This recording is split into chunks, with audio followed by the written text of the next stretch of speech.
How's it going, Hype Rider? Or Hip Rider? So I'm trying to figure out how to get my chat working on OBS here. Of course, it's always a headache. I'm usually streaming on Twitch too, so...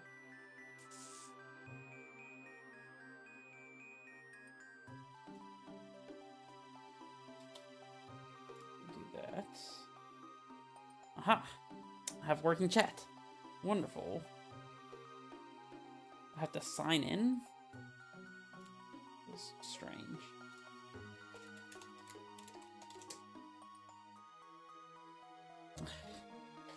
Two-factor authentication?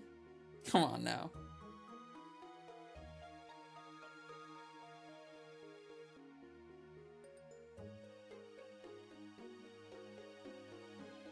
Okay.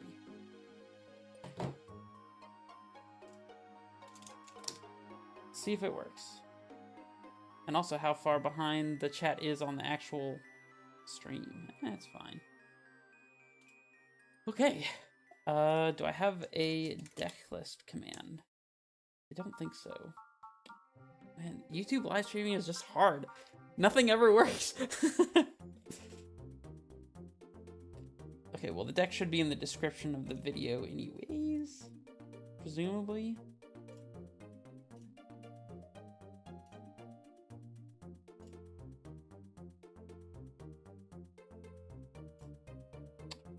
Alright, I'm almost ready here. Almost.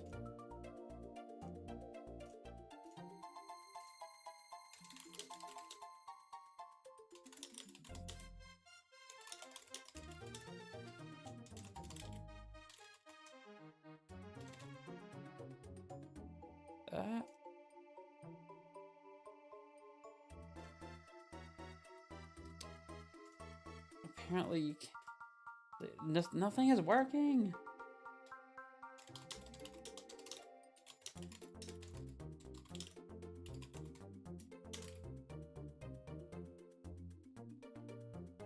Okay, things should be good. Should be okay. All right. And I don't know if I'm actually gonna make a video out of this, but I will record an intro as if I was. Okay. Hello and welcome, YouTube. Today, I'm just doing some casual Titan gaming.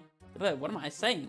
Today, I'm just doing some casual Titan gaming. I am not playing any of that analyst garbage because I don't want this league to take a billion years and I just don't like the card. But obviously everybody else is playing analyst. And instead, I'm choosing to play Springheart Nantuko and a bunch of summoners packs so I can try to make infinite Titans or infinite Dryads or something along those lines. Or I guess technically or infinite Grazers for whatever that's worth.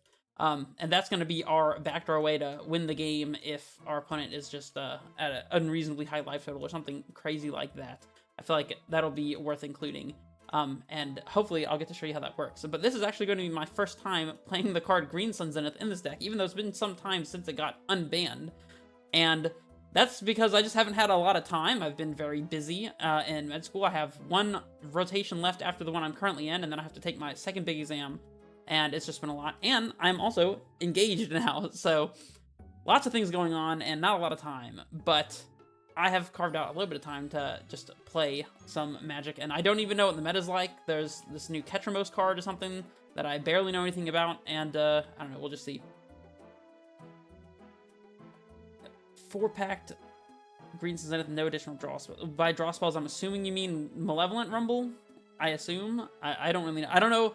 I'm not even sure what's completely stock. I know that 1 Dryad, 4 Spelunkings, 1 Analyst is stock right now, but other than that, I don't even know. I don't know what's going on. My sideboard is just thrown together based off of what I could see online and a bunch of stuff for control because I just don't like losing to control, and I refuse not to play Endurance. So we have all those things going on. I don't know. I'm just here to play games, and that's what we're going to do, and the Endurance won't disappear. That's wonderful. Okay, now it's gone.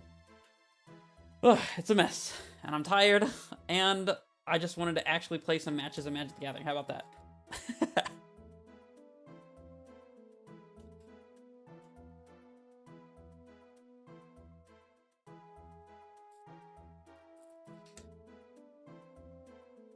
Oh, Explore.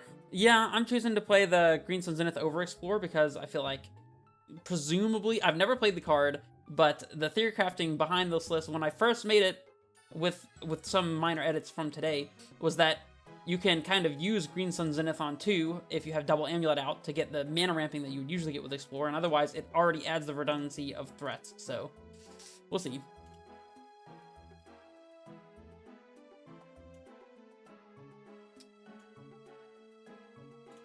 I don't think any of that's changed, so...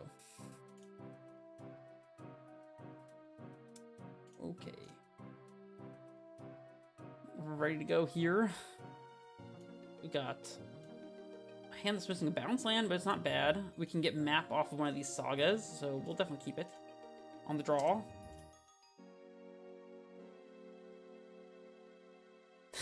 4 Amulet, 4 Titan, 52 or 53 other cards will just win a lot of time. Oh my goodness, so we're playing against the mirror. Okay.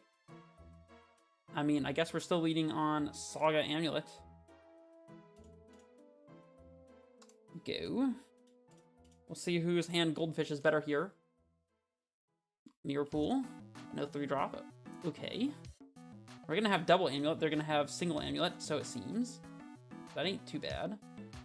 If we go Mycosense, we can copy Amulet. Next turn, Float gets Map.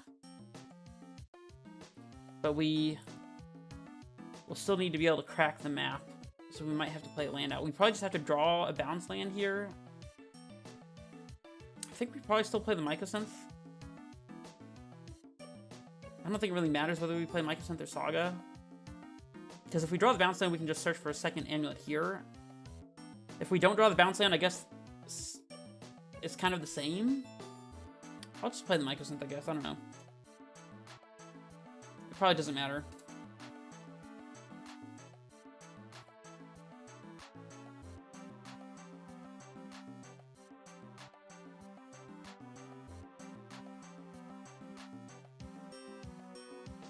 I guess if we do draw the bounce land, we can copy Amulet, search for a third Amulet, and then go off with 3 Amulets in play, so that's cool.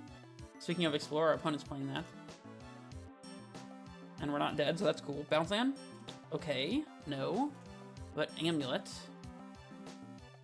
Nothing cool we can do here that I can think of. We definitely want our map. So we can copy... So we can play land and crack map, or we could crack map and now play to get our bounce land. It doesn't really do much. So I guess we play Saga, play Amulet, crack map on instep.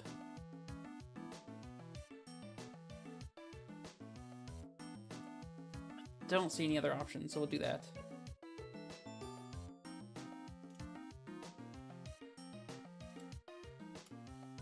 Imagine not playing Expedition map.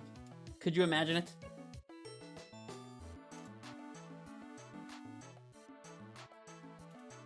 They're just passing.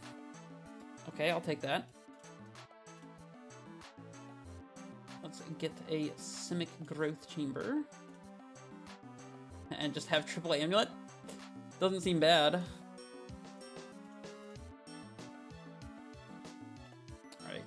Trying to think if the sequencing matters. If we play Growth Chamber and we get Besaged, then we can still play Dryad or Spelunking immediately. Whereas if we copy Amulet and then play our bounce land, we can't do anything to follow up. So I think it's okay to just go ahead and play this without copying.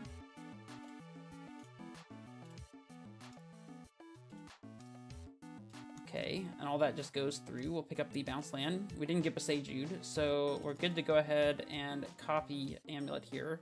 Although maybe we don't want to with Cultivator, but it's okay. We'll figure it out. We go Dryad into bounce land. Want to avoid playing Spelunking here because it'll make our Hanweir not work, so... Meaning that it'll force the Hanweir to enter untapped, which we don't want to happen. So we won't get it, like, all the triggers. So I guess we can go Cultivator into Titan, but it doesn't really matter. Just go Titan. Go always yield. Yes. Alright. Our opponent does not make us play it out. Thank you, opponent, because I'm rusty and I didn't want to have to. Alright, we'll bring in these forces. Besiege you. What else? Probably nothing else. Nothing's bad, though. I guess Cultivator's not really necessary.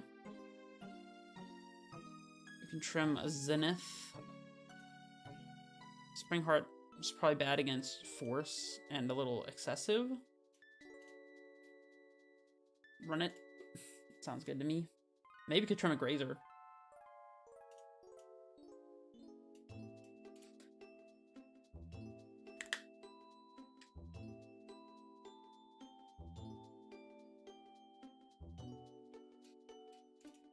Man, I feel so rusty. I feel so rusty. Alright, we are on the draw again. Didn't matter in game 1.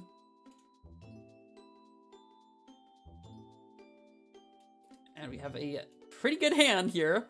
Not a bad hand, I would say. We'll definitely keep that one. They lead on Grazer, okay. Grazer and Saga. Oh, they can make Saga constructs for value. Whatever will we do? Alright, we go Mycosynth Amulet here, I do believe. Pass back to them. And I'll just yield to Instep at this point, because there's no point in firing off Force on just a lone Saga. Imagine they play a Dryad or Spelunking here, and we get to force both of those. There's a Spelunking. I probably should be forcing with the trigger of Spelunking on the stack, but it's fine. If they play an Explorer or something, then I will definitely force in response. They shouldn't have been able to play an Explorer if I had played correctly, though, so... Or hold up a Besiege or whatever it is that they're doing. And yeah, we probably should just go ahead and do this, I think. Get rid of one of these extra pacts. Hey, Bounce Land ain't bad. So we can go Oran Reef, copy Amulet, and the next turn pact for a ramp spell into Titan. If we go bounce, copy, leave one floating, pact for Graze, that only gets us up to 4, so we can't do that. We're going to want the Oran Reef in play, I think, so let's just go ahead and play that.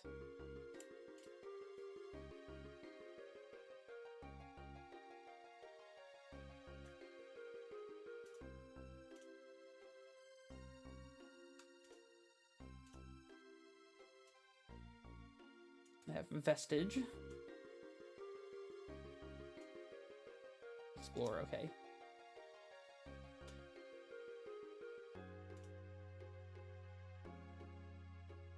The play a Besiege, that's bold. That's very bold. Do I just assume they have Besiege then? I mean, I'm still copying this, I think. They Besiege our Bounce Land, that's pretty bad though. I mean, we still have to do this, though. Let's just make them have it, I suppose. Nothing. Okay. Spelunking A. Alright, well, let's just put our Bounce Land in play and see what happens. They didn't Besiege our Amulet, so are we just good here?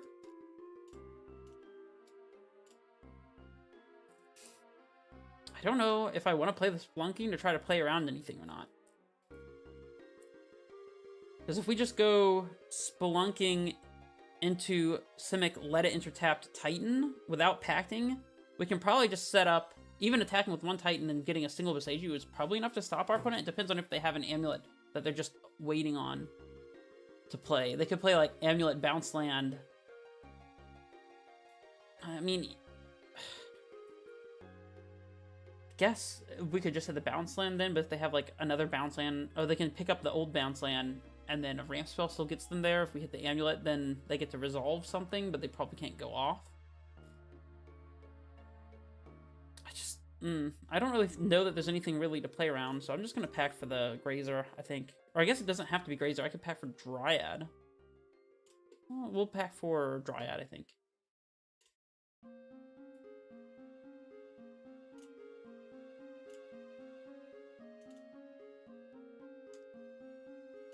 Play Arsenic.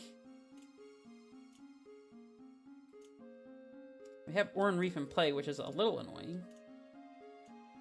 And we actually have to pick up the bounce lane here if we want to be able to kill our opponent. We can Titan, Mirror Pool Copy. We'll have...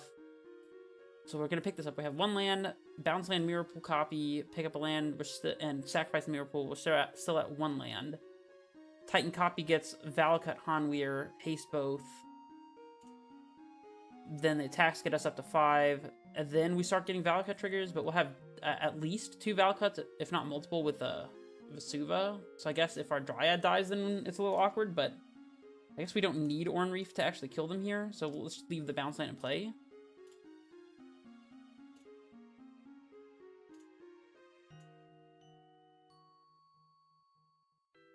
And our opponent scoops it up. Alright. Well, let's jump in here for the next game. I guess our opponent just had nothing.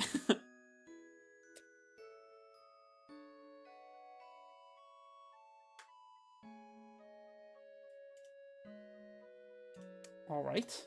Here for the next one. On the draw again. Unlucky, obviously. We've got a pretty good hand. Not going to complain about this one. We will keep that.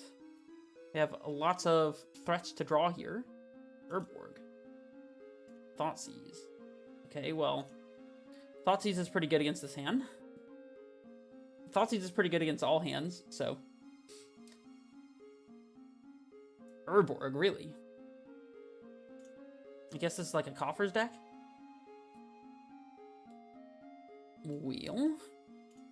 I guess we just play the Mycosynth.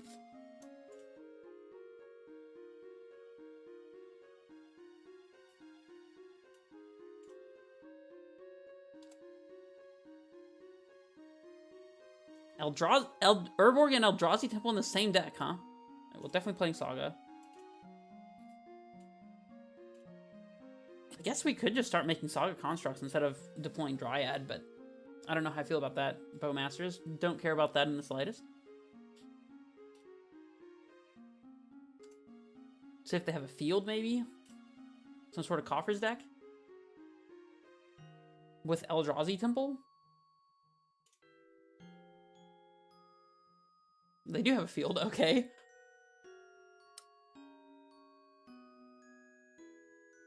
Grab a forest.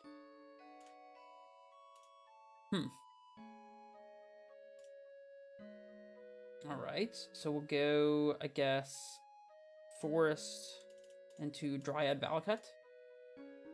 We'll start getting triggers next turn, and we even have a fetch land. Ooh. Ooh. Fancy.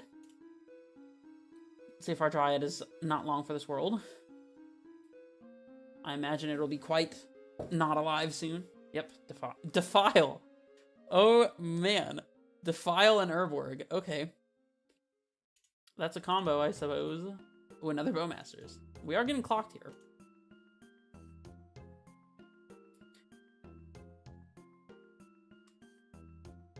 A Zenith. This lets us use Dryad to kill and then block some stuff, so that's cool. Guess we go Heath first, and then we Zenith for 3.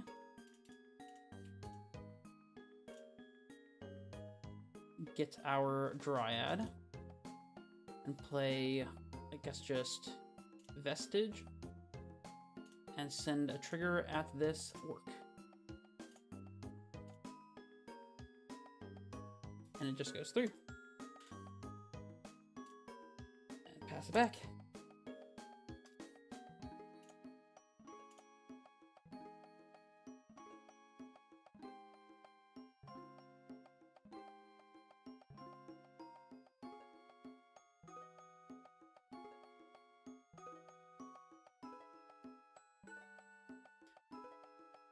I guess we're sacrificing our Dryad.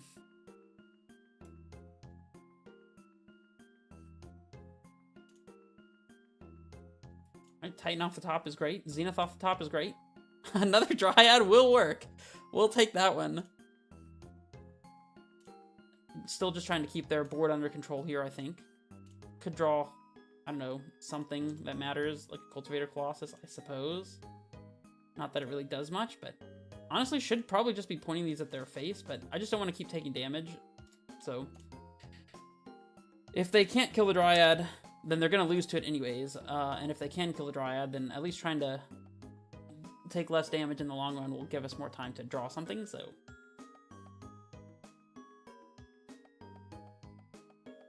Defile. Let's just keep our fetch land, I suppose. Could use it with Nantuko at some point. Hey, look at that. That one's not bad. I will cast that one. Yep. Let's grab a Primeval Titan. See, can we haste with Hanwi here? If we fetch, we can leave red up, get bounce land Hanweir, play the bounce land. I guess that, or play the Hanweir. I guess that's bad against another Defile, which doesn't even kill our Titan, so... Oh, we can even tap this for black with the Urborg. That's a combo. Alright, here's a Titan. We'll get bounce land Hanweir. Go ahead, get Simic to set up for a Talari West at some point. Play that one. Haste that one. And then here, I do think we just get Talari West.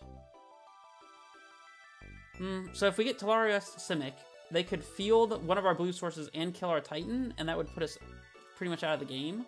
It's probably safest to just get double Saga, to be honest. I don't see how that particularly goes wrong. Although, honestly, Talari West Simic probably kills them faster if they have nothing, but... Thoughtseize. Sure. Sure thing. Alright, let's not lose the game. Yes. Let's go to combat and swing. So we can get bounce land Talari West. No, wait, we can get double bounce land, pick up Talari West. Hold on, we don't have Talari West, simply what I'm saying. Yeah, so I guess we just set up for Talari West next turn. I was thinking if we could pick up both the Talari West and a Vestige. Oh wait, we can filter with the Mycosynth for the blue. Then it's probably just bounce in Talari West, I would assume. Sure.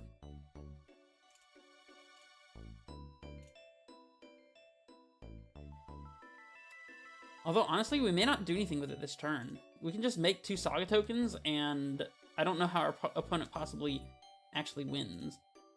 So... I'm just gonna hang tight here. And not even transmuting Talari West, because then they could Thoughtseize it, Thoughtseize whatever we transmute for out of our hand, so... Just die to the Saga Beats, please, opponent. Alright. Playing against Mono Black Eldrazi Temple Urborg. Very interesting. I don't know that we really have anything against this.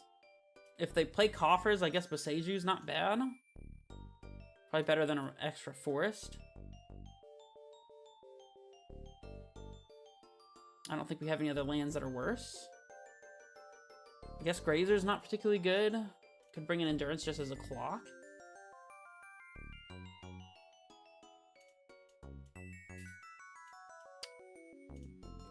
Honestly, I don't think it really matters. We'd probably rather trim a Grazer and have the forest.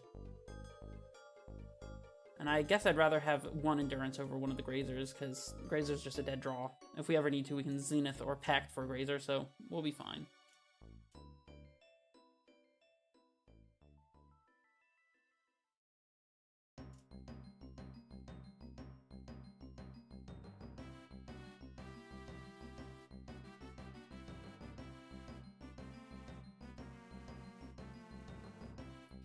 Alright, opponent.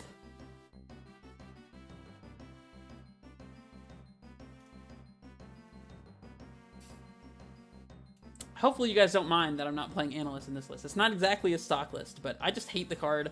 I never got into it in the first place, and now it's just stock, and like, I just want to do Dryad, Valcut things, and I don't want to have to go through complicated, stupid-ass loops. Nobody likes loops. I definitely don't.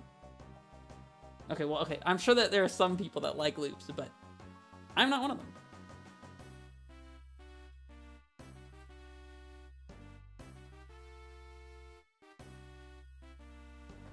That being said, we do have a way to get infinite Titans in our second main phase if we have Titan plus Tact for Nantuko. And if it comes up, we'll do it.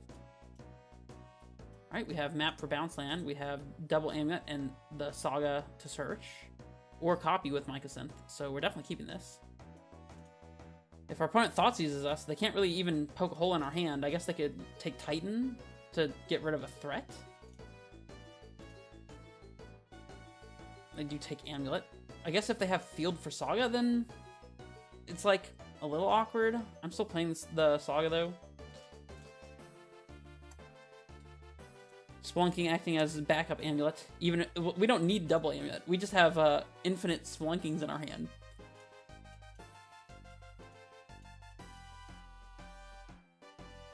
Urborg.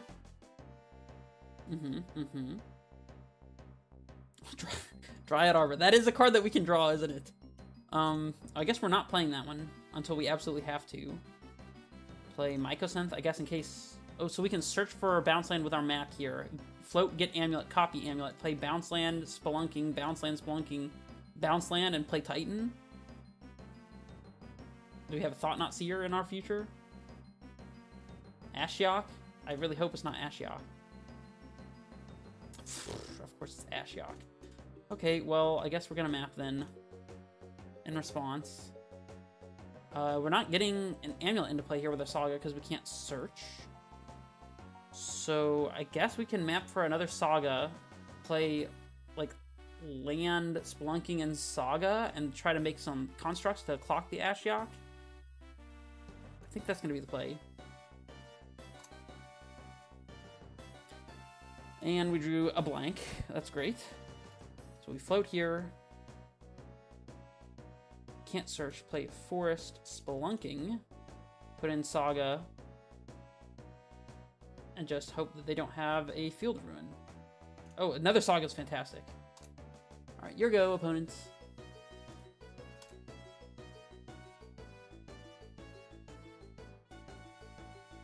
I guess next turn is our Dryad Arbor turn.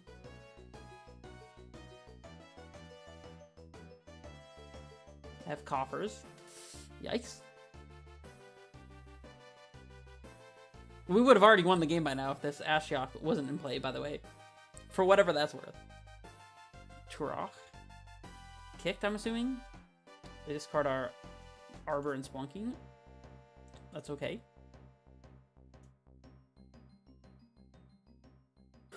Freaking Ashiok, man. Freaking Ashiok.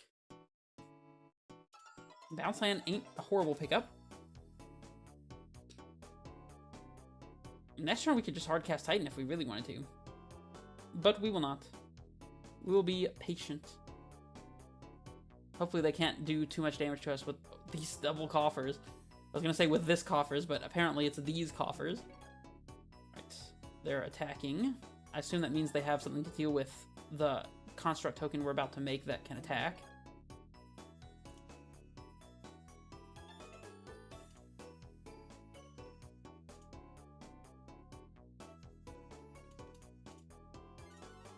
Make a dude. And then we'll go making another dude. Beseiju is pretty good because we can hit their Urborg and blank their Coffers. Why is it like this? What is it doing? Okay. So let's make a construct. Fail to search. So we can play Bounce Land and make a construct token, or we can Bounce Land and then Beseiju their Urborg. They didn't play anything with the Coffers last turn. I'm assuming they have like a March that they're gonna cast for like a huge amount on our construct, or like a Kozilek's command. I think I'd rather just make the construct, to be honest. So I guess if we're doing that, then we want to make our construct beforehand. Oh, we could even just pick up the Saga. That's really not crazy. I'm gonna pick up Saga. Clock this Ashiok. It just takes the damage, okay. I guess one hit's free. You don't have a big spell opponent. They also didn't cast anything at all. They cast actual nothing. Okay. I didn't expect that.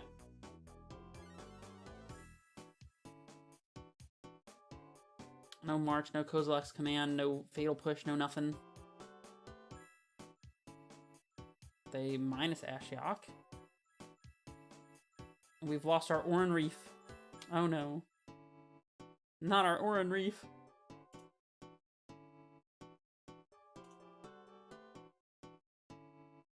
Torpor Orb, okay. And they are packing the hate, but Saga Beats is the backup plan here. Azusa. Okay, that means we can Titan next turn. Well, I mean, we already could, but... Let's just go ahead and send everything at Ashiok, I suppose.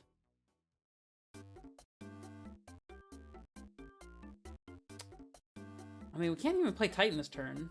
We can attack them with one of them. I guess that's bad if they kill one of our tokens. Let's just... We could swing... Yeah, let's just swing like this at Ashiok. Okay, Ashiok bites the dust. We will be able to search. We'll go Saga. And now we can play Azusa. Like, honestly, maybe we just Boseiju the Urborg. I don't hate that. It's possible that they have another Urborg in their hand. We don't want to draw step it. It's possible they have another Urborg in their hand, and that's like one of their blanks or something, but... I mean... I guess if that's the case, it's better hit a Coffers. They would have one... They can activate this for 2, right? So they would be able to pay to activate Coffers for 5 mana, 6 mana if they have a land, 7, 8 for Eldrazi. If we hit one of the Coffers, because if we hit Urborg and they just play another Urborg, then it was pretty useless. I don't know what other dead cards they could have in their hand that aren't just another Urborg. So I think I'd rather hit the Coffers. Although, we can also just wait and do nothing. So we can guaranteedly cast Titan, although we're not going to be able to do anything because of the Torpor Orb. So I think I'm just hitting a Coffers, maybe? We need to set a draw step stop. Because, like, they have so many dead cards, like, they definitely have to have a second Urborg, right? I'm gonna hit a Coffers. Maybe it's stupid, but that's what I'm doing. Oh, they got a plus counter on their Turok because we discarded a card. What a shame.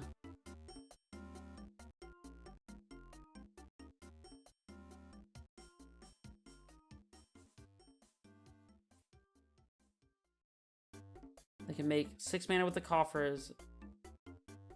Wait, 4, 5, 6, 7. They can make 7 mana with the Coffers. 8, 9, 10, 11, 12 for Eldrazi.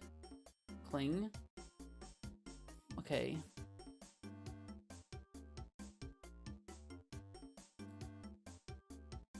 Look, they might be doing a Fatal Push. Okay. That's a little too late now.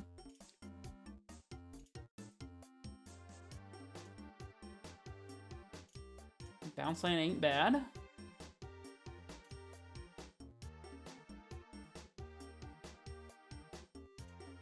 If we play Titan, it doesn't even trigger, though, and it denies us a Saga token, so...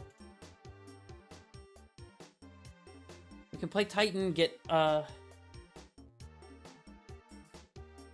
If we play Bounce Land 6 for Titan, that leaves us 1 up, so we could get Fetch Land, Bounce Land.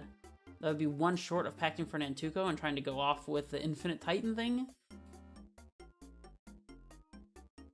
If I'm counting correctly. 6, leave 1 up, Titan, get Bounce Land, Fetch Land. Yeah, that's 1 short. So I guess we're just making a construct.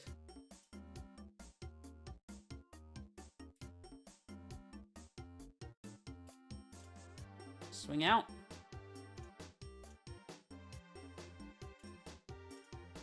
They did not block. We'll make a construct here. They're down to 6. And I don't want to replay Bounce Land just to have the extra mana up, because then they'll know that we have an extra Bounce Land.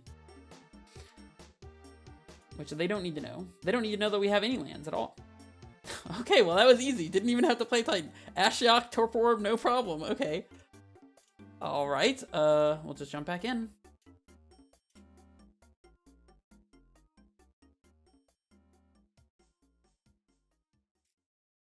I guess they were on Coffers. We were lucky that they didn't find anything to actually play for so long. On the draw again. Okay. I get the message. Alright. And, this is a hand. I mean, we're keeping it. The sequencing is interesting.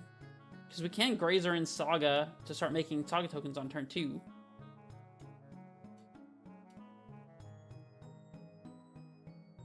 We can go Saga Amulet, and then next turn, like, Vestige, Grazer in another land and still activate.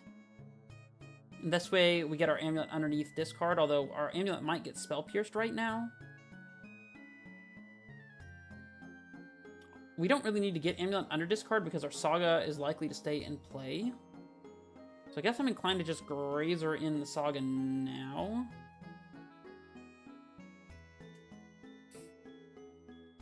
We Grazer in Saga, then we don't get our token value off of our second Saga, though, because we have to use it as an untapped source. I guess I'm going Saga Amulet.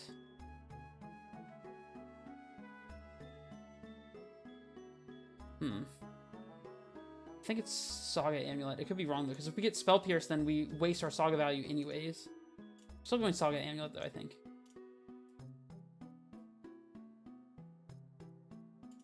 This is also slightly worse against main deck Harbinger, I suppose. Spell Pierce me, I suppose. Spell Pierce me, if you will. Force and Negation. Spell Snare, okay. Interesting. Well, we can still Grazer on a land and get a token out of our Saga. And then sandbag our second Saga if we want to.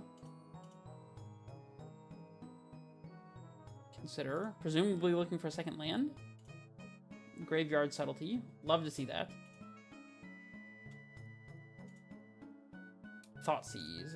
Okay, well, we don't really care about this. It does, if they take Grazer, it does deny us of one of our Saga tokens, but it's fine.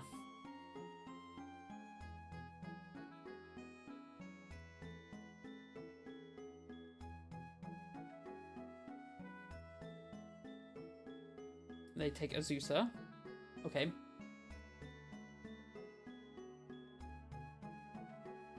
Keith. Alright, so we go Vestige, make a green, Grazer, and I guess we just go ahead and put in Tolari West. We'll get to make a token with our Saga next turn and search for something, and then play second Saga and try to pressure them that way. We got at least a token out of our Saga before it dies, so that's not bad. Alright, with this on the stack, we'll make a thing. Free 2/2. Soon to be, at least. Bowmaster, okay. Sure. If we didn't already have second Saga, I'd be getting map here, but since we have second Saga, I'm just going to go ahead and get Amulet. We'll play Saga now. Alright, here we go.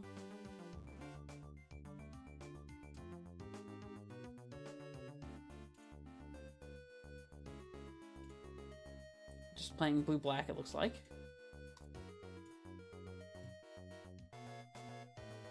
Alright, and we're going to block the Bowmaster here, because if they have second Bowmaster, they can ping our Grazer and then kill it with a token. If we block the army, that is.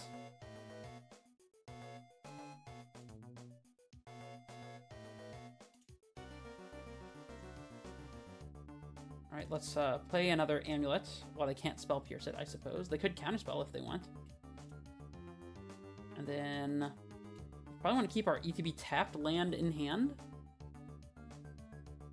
Next turn, we'd have tight mana if we had a second green, but we don't. We don't really want to activate our Heath in case we need the fetch land for Dryad or Nantuko purposes. So I guess we just play Boseiju. We'll do that. And then we'll make another token. very shortly here. This time it's a 3/3. Don't need this draw step stop. They have 4th land. No attacks. I will still make the token, of course. And now we can get map to get another Saga online. Or a bounce land. Well, might be getting a bounce land. Although it just plays into counterspells or subtlety, so there's really no reason to go crazy here. We'll just make a token. We could still just get map. We can't crack map this turn, though. Like, we can't crack map for Saga and then immediately play Saga, so...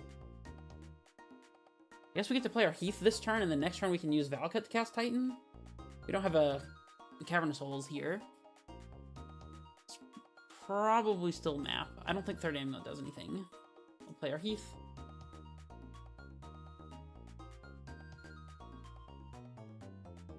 I guess we attack with the token. I don't see why not.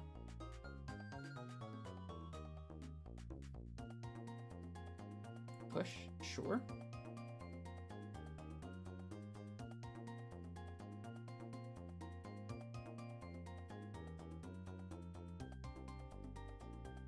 Tamio. Uh-huh. 2 cards left. They probably have a counterspell. You could always just wait on the map. And just crack at this upcoming upkeep for Saga. Like, if we draw Saga, then we can save this for a bounce land, and if we draw a bounce land, then we know we're safe to get a Saga. We can crack for bounce land and still play Titan this upcoming turn if we really want to. I guess there's no real reason to crack map immediately. Vesuva. Alright, so I guess we just get Saga and play Saga, and then next turn we can Vesuva Saga if we really want to.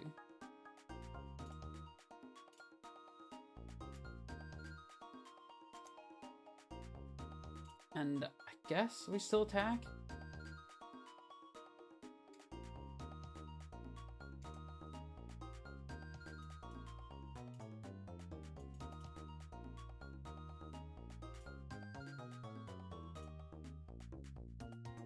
They get their clue. Not blocking their 0/3 with our 0/3, because our 0/3 is just so much better. I would not do the disservice to Arboreal Grazer of blocking a 0 power creature. Phooey. Now they can't hardcast Subtlety, so there is some value in hardcasting Titan. They probably just have actual factual counterspell, but the fact that they can't hardcast Subtlety means they have to use 2 cards to delay our Titan. No! Punished. Punished. At least they're down to 6. That's not nothing.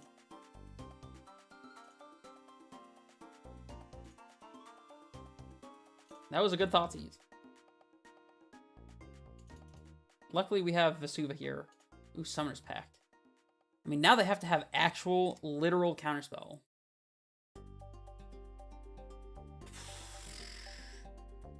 I think I'll still be patient here, though. Let's just Vesuva our Saga. I stack the triggers like a person who doesn't know what they're doing, but that's okay.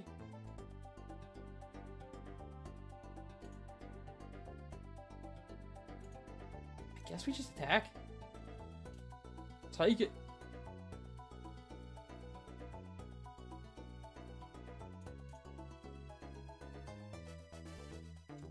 Alright, here we go.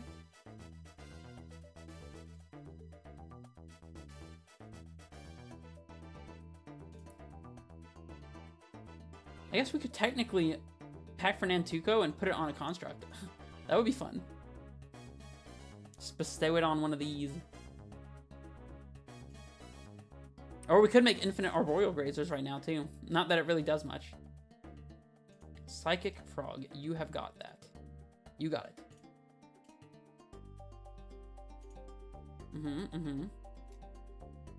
Yes, yes, yes. This is all good. Let's make a token.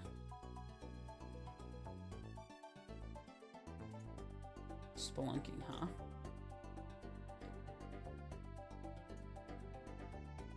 I think we're still just making tokens. They have to deal with these tokens, so...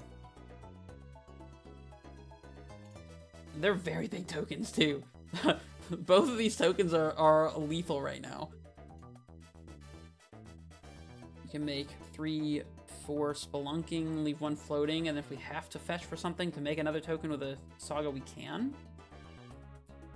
Whereas if we Spelunking into a bounce land, we can cast Titan probably, and also use Saga. Okay, so we'll play the Valakut, and I guess if Spelunking gets countered, then what? Let's float the mana first.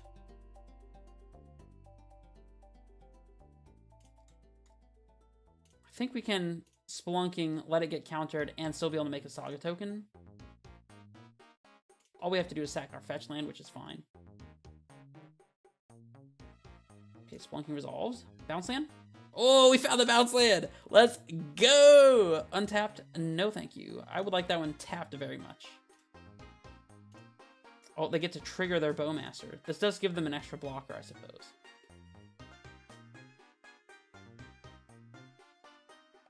Yeah, that's fine.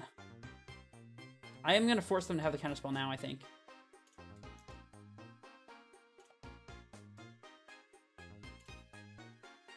And we'll keep the bounce land in hand for sure. Cast Summoners Pact. Yes. So far, we are 4-0 in all of our matches, so we've won 2 matches. Ooh, we could go for Colossus here. I'm going for Titan, though. Titan is better, because if they counter it, we can just make a token. They do have the counterspell, as expected. So, let's just attack. They have to block both of these. They get to keep their Psychic Frog around, though. Very sad. And, let's just fetch now so they can't Shadow of Doubt us. That would lose us the game, actually. Since we have to pay for Pact.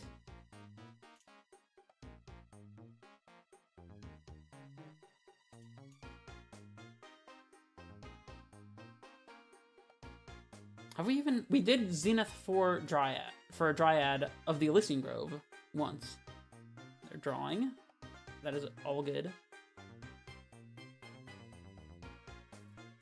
They can exile 3 cards and attack with both of these to potentially be able to draw a couple more cards, but they kind of need all of their blockers, so they need, like, Dress Down right now.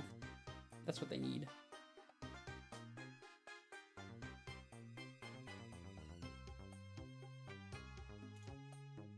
Or another... No, even... They would have to have 2 more blockers. Oh, wait, actually, if they jump the frog, we can still just block with the Grazer, so... Okay, well, this punishes this attack.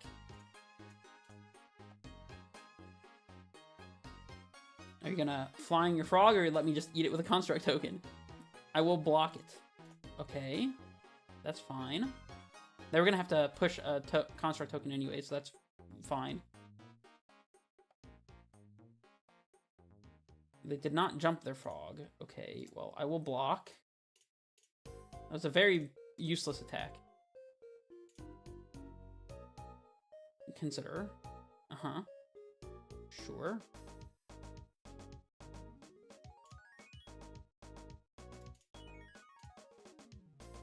Oh, they get to flip the Tameo. That's interesting. I don't know that that does anything at all, but... Maybe this lets them... I don't know if they even have... Yeah, okay. I was gonna say, if they had Dress Down in their yard, that would make a lot of sense, but... Okay, we went to the defense against counterspells and free spells. Bog seems good. Endurance seems good. And Keen-Eyed Curator seems good. To control their graveyard in case they're playing Murktides. Razors are pretty awful. As is Dryad Arbor, actually. Summoner's Pact is pretty bleh. And Azusa's... it exists. I guess Springheart's pretty bad, too. Springheart is kind of just begging to get got by removal spells. It's not bad, though. You could even just play it as a 2-mana thing that they have to deal with. Although that's bad against Bowmaster, which they're probably siding out. They could have, we actually want to bring in Dismember as well, because this lets us try to deal with Frogs or Tomiyos, and also covers us against Blue Magus. So let's trim the Cultivator, I guess. Azusa. And could trim a Saga, but I don't think I need to do that.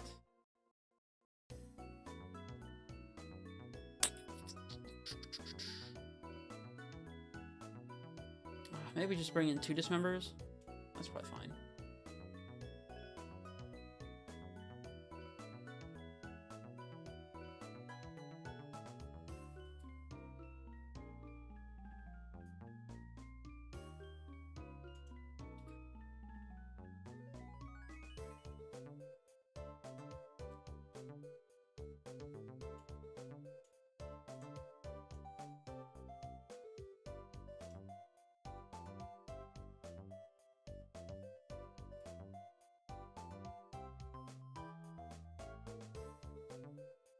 So what do you guys think about Amulet's spot in the meta right now? What do you think about Aftermath, Analyst, and all of that?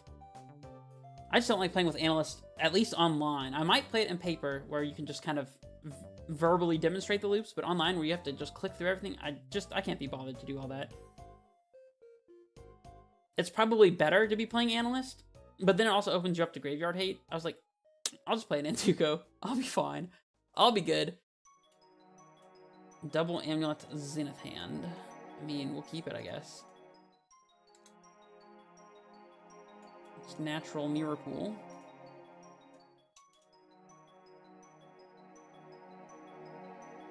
Here's Mirror Pool, I do suppose. One of the few Summoners packs we still have in the deck has entered our hand.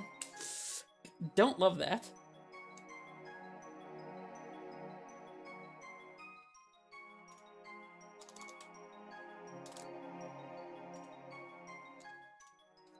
Opponent is wondering if we had the 2 green to pay for Pact. Yes, we did. We, in fact, fetched to play around Shadow of Doubt to make sure we had the green to pay for Pact.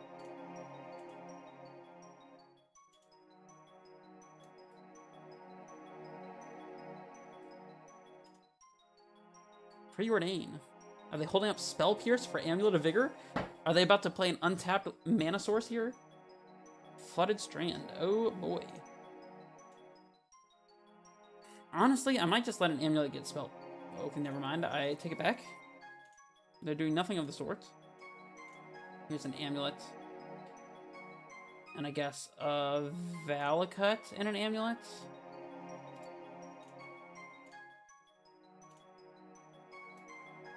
And I guess we can just start slamming threats now?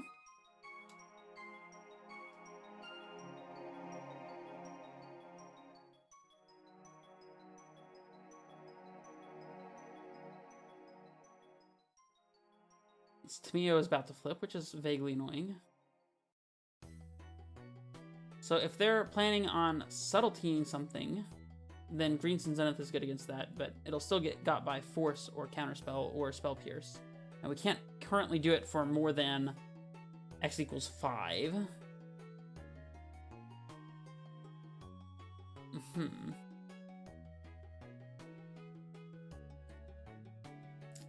I mean, if we pack right now, we just lose to Subtlety or Counterspell or whatever, so I guess we're not supposed to do that. The question is, are we supposed to be Zenithing for like a Dryad or something? Endurance would let us potentially block the Tomio, but once they attack, they're going to have second clue token and just be able to crack both and flip Tomio, but I guess that taps them out. And they'll probably just counter my Zenith anyways, no matter what I do. I think we are supposed to Zenith this turn. It's probably just Dryad.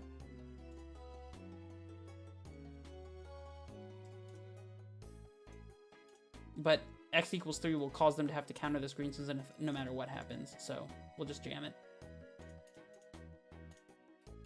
And then we can decide afterwards.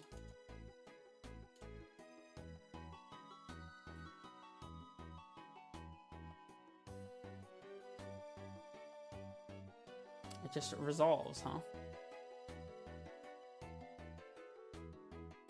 Curator doesn't seem like it matters. Endurance also cuts them off of a Murktide, which isn't a horrible thing. The extra mana from the double land play from Dryad could matter if we get a second threat, like a backup threat after this Summoner's Pact, like if we draw something that matters. It's probably just Dryad.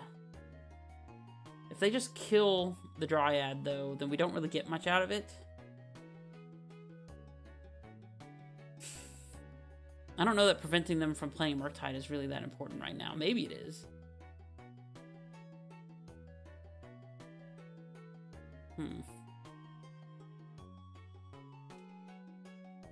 Or 8. Well, we're a couple turns from being able to double threat. Otherwise, I guess it's just Dryad. And we'll play the Valcut.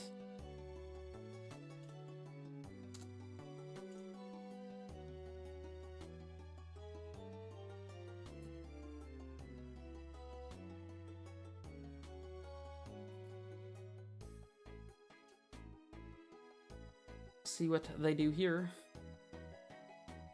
They're just going to draw with the clue now. That means they can't flip to Mio, but I guess that's fine. I mean, I guess they could flip to Mio if they had a Consider or something, if they really wanted to.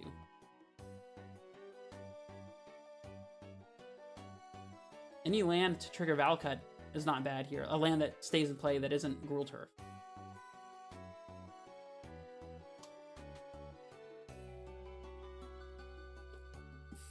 It would be just our luck to draw the third Gruul Turf, wouldn't it?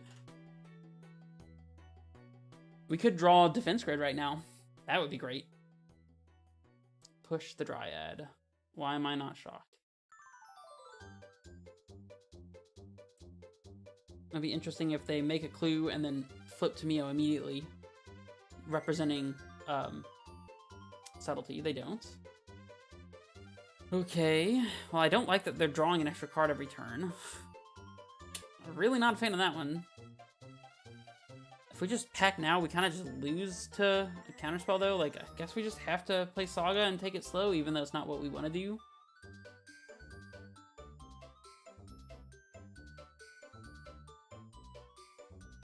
Maybe this line is, like, way too slow, though. I mean, we could still just draw a Defense Grid or another threat and be okay.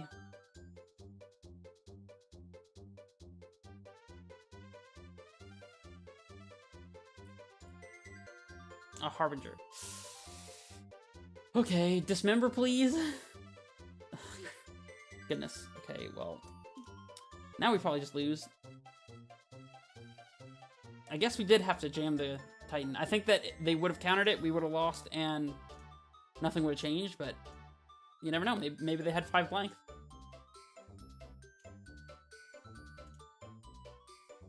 Frog. Dismember right now, please.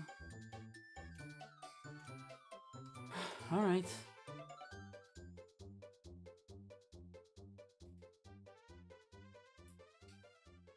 I guess I'm just gonna save us the effort here. Let's just go to the next one. It's okay. Maybe we just want the third Dismember? Keen-Eyed Curator doesn't seem like it matters that much, but it's not bad. I guess Pact is pretty bad against the blue dude. Maybe Endurance is low impact enough that we only want one of them, so we can Pact or Zenith for it. I think that's okay.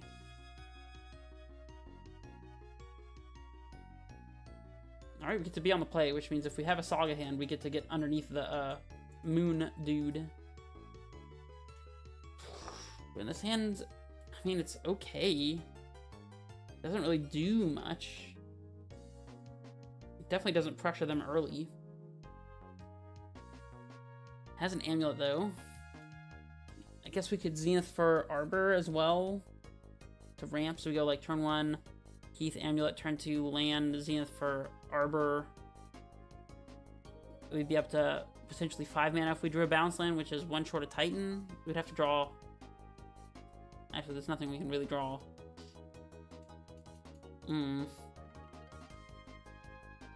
Do we need to try to be faster than this? Do we need to force them to have the turn 2 counterspell by mulling to a fast Titan? Or like a subtlety? Maybe. I guess we're supposed to keep this. I just don't really like it that much. I think I am playing Amulet to get underneath Spell Pierce and Thoughtseize here, so we'll just go ahead and cash in our fetch. I don't think we even have an Antuco in the deck right now anyways. And Basic Force against the Blue Moon guy. Not the worst. Also lets us Zenith for Dryad to unlock our mana if they do play the Magus.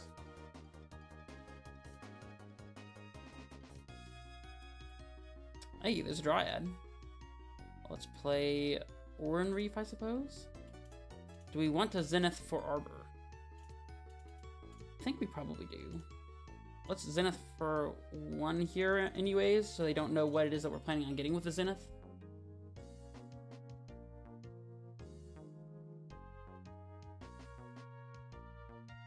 Oh, we don't have Arbor. Ah, I sided out the Dryad Arbor? I didn't know. I didn't realize that I did that. Oops.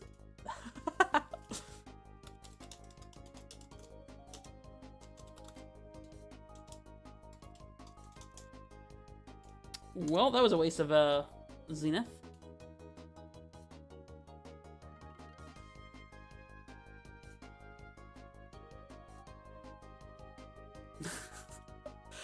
My bad.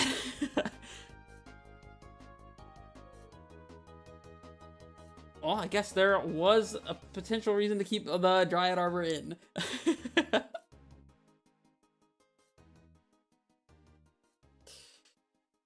I'm sure it's fine. I'm sure it's totally fine. Tamio. We'll see if they counter our Dryad with 1 mana. Mirror Pool first. Gotta represent Lightning Bolt, of course.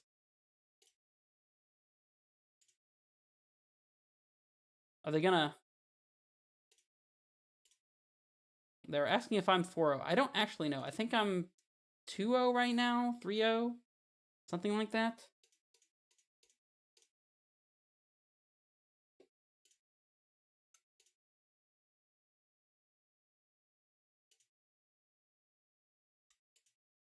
Stern Scolding? Ah, they have Stern Scolding, sure.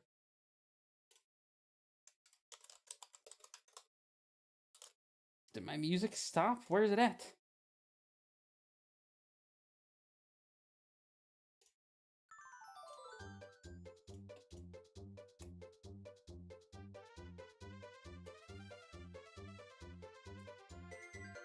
Well, their Tamio is connecting. And by connecting, I mean explicitly not connecting, but making clue tokens. This is not a good matchup.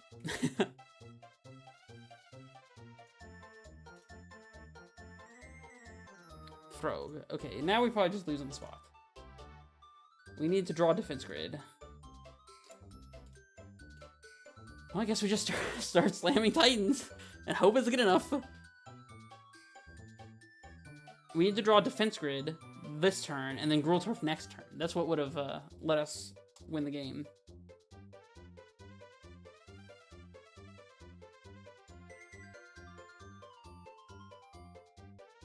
Our opponent has lots of cards, so there's that. I guess maybe we just are supposed to sit here until we can find a defense grid to play. A Murktide. I guess we don't have a whole lot of time to sit here. Spelunking. Well, I'll make them use a counterspell or subtlety, I suppose. I'm sure they have one, but yeah, I would like you to show it to me, opponent. And I guess we are keeping the land in play so that we can try to work our way towards playing Defense Grid plus a Titan at some point. So we'll pick up Oran Reef. Alright, show me the counterspell. There are paying costs. There's a counterspell. Shocker.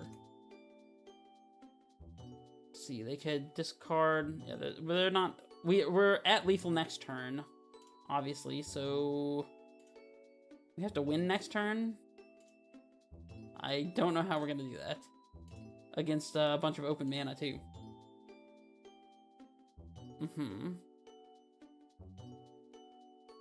I guess if we kept Gruul Turf in hand and top decked a Dryad, maybe?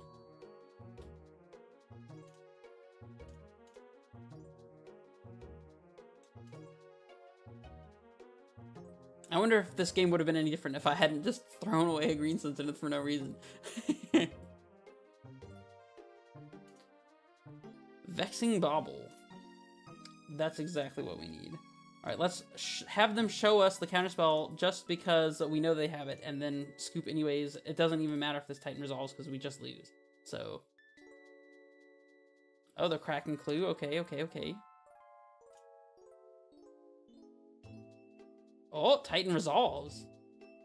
Very interesting. Oh, counter. Okay. Well, we can block the frog. I guess we're not technically dead. Oh, we can't block the frog because they exile and they pitch a bunch of stuff to it. They have 5, so that's 6, 12. Yeah, we're dead. Rip. Oh, that actually grows the Murktide region too. That's super cool. Okay. Well, I guess we're not undefeated anymore. Blue-black frog, of course.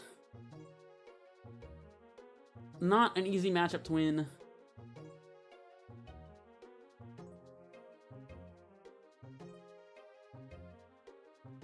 Feels nice to be playing again.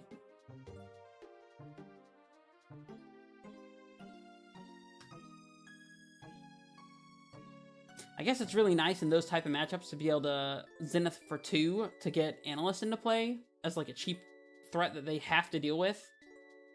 So all you need to do is get up to 9 mana so you can Zenith for 2 and cast a Titan. On the draw again? Really? What is happening? Don't tell me I'm going to be on the draw for every single match.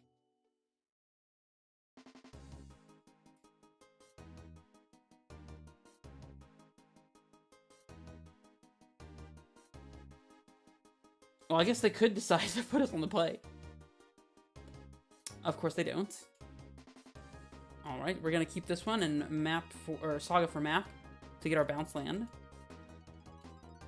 We will definitely keep. Godless Shrine. Are we playing against the Ketramos deck or one of those? Artifact or creature and exile. I guess they choose an amulet.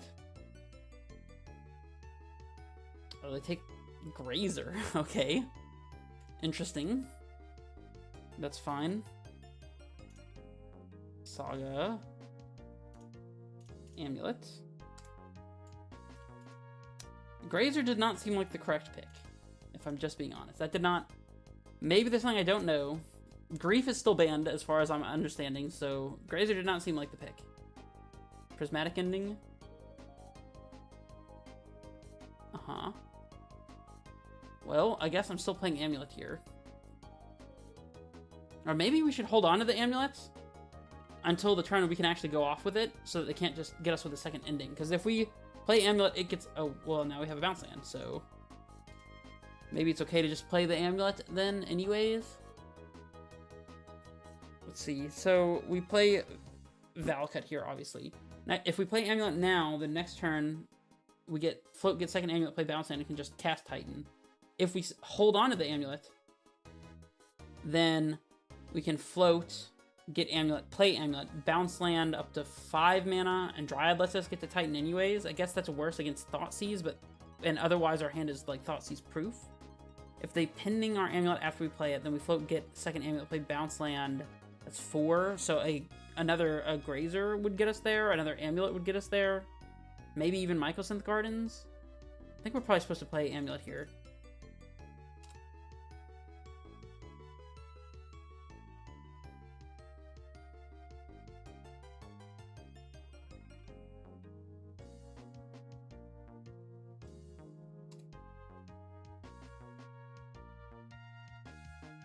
Overlord. Okay. Cool. You got it. I got a Solitude back. So we just have to play around Solitude, which we can do by setting up a Cultivator Colossus. So So we go for Amulet here. Then we go Titan into double bounce land into Pack for Colossus, and we should be golden.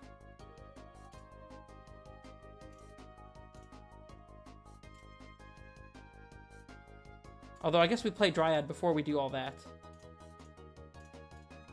Well, we'll leave the Valakut untapped, I suppose. Play Dryad first.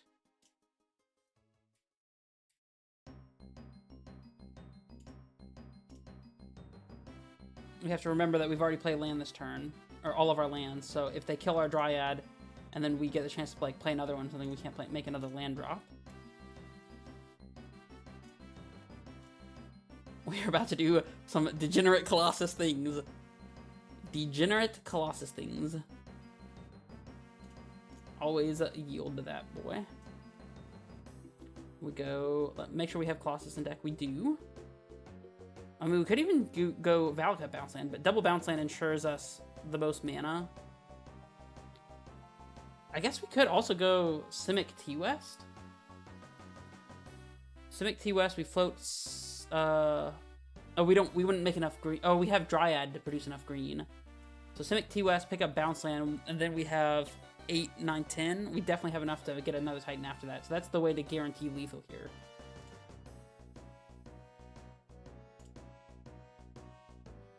We can float green with our Valakut and still have triple green for Colossus. So even if they Solitude Dryad in response here, which they didn't, we'll float a green here because we can. Oh no, an update is available. Go green, float, float. Pick up bounce land. Pact. I guess we could also do Nantuko things here if we really wanted to. We'll go... No, Nantuko would be awful into their Solitude, obviously. Here's a Colossus. And this is deterministic, because it doesn't matter what we draw from the Colossus. And we just immediately find a Titan. And another Valakut. Sure. And Hanweir. I think our opponent has very clearly lost the game. Alright. Cool. Let's go over here and click some of these bounces.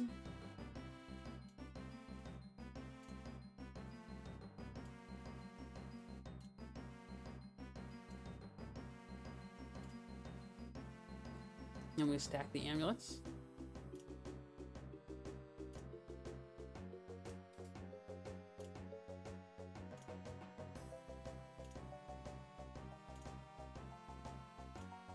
Almost done. It doesn't even matter how we stack the Hanweir because it just doesn't matter. Okay, now we go Saga. We go save targets the Valakuts at them. And we go always yes, always yes, always yield.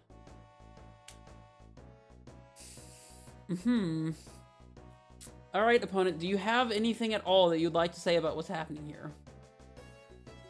Solitude for the evoke cost. Okay. You got it. Sounds fine to me. Solitude number 1. See if they have Solitude number 2, not that it matters.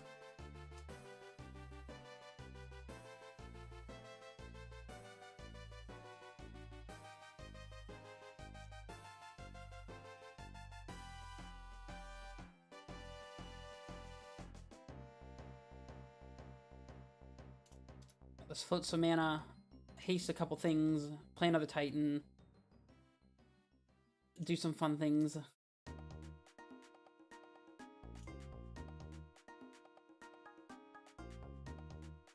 Try to leave these lands untapped if we can. Let's haste the Titan first.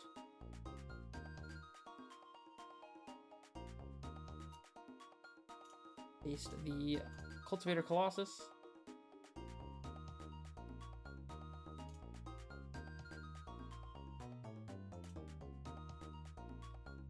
Float like a billion mana here. Oh, we even get to activate Oran Reef for value. Look at this. Look at this. Oh, yes. Alright, let's pick up a Talari West. Let's float and pick up a Growth Chamber. Let's pick up the Hanweir, I suppose. Should be fine. And we'll pick up... I guess just the Saga. I don't know. I don't care. We go Azusa.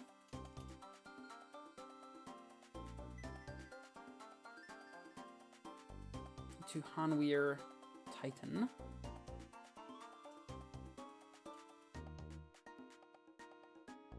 I think they're dead. If I had to guess, I think they're dead. Okay. Oh, I guess Overlord is an enchantment, so we can force a Vigorate. So that's kind of interesting. I don't know that that's a good reason to bring in Force. Why can I not go to sideboarding?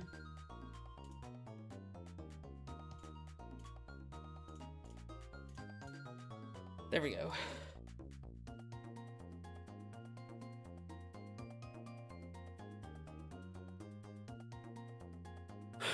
Very nice. Magic Online, very nice. I don't even know what's good against this deck.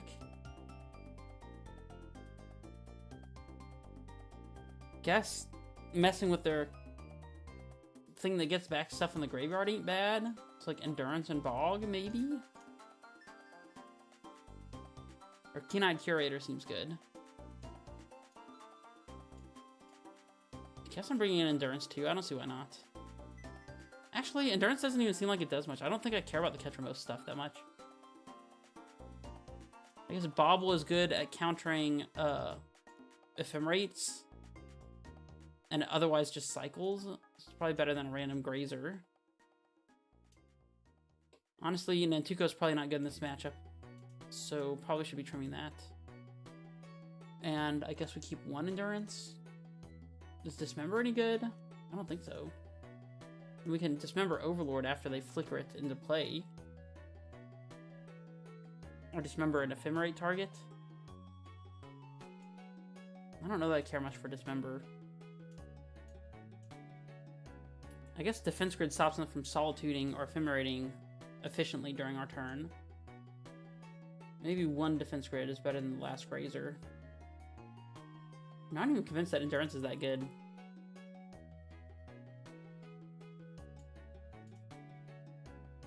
Hopefully we're not going to miss the one Grazer that we could Zenith for, but I think it'll be okay.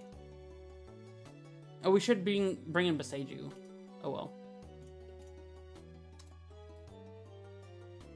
Because Boseiju does in fact hit Overlord. Which I don't know if that matters or not, but I guess we'll find out. We've got a turn 1 Amulet hand, which we will keep. If our opponent Thought Seizes us, it's bad. But that's okay. I guess if they Prismatic Ending our Amulet, it's also bad, but we'll keep. Thank you. It's good to see you in the chat. Here's the Thought Seize. Yep. Ah, they can't take our Amulet with this. They can't take the Dryad, though. I guess with that being the case, I'll just sandbag the Amulet so they can't Prismatic Ending it. It's bad against specifically Thought Seize, but they probably would have led on Thought Seize first, I think. We don't need to show them we have Talari West in our hand necessarily either. So I guess we just go Oran Reef Pass. And if we draw a second Amulet, we can just play both of them this upcoming turn, and then set up for Titan third turn. Are they passing back to me without playing a land? Okay. Green Sun's Zenith. Okay. Well, I guess that means that next turn we could play Simic and Zenith for Dryad if our Amulet stays in play. Or otherwise Zenith for Curator if we want to try to control what Ketramose is doing. So I guess that means that we do want to play our Amulet this turn.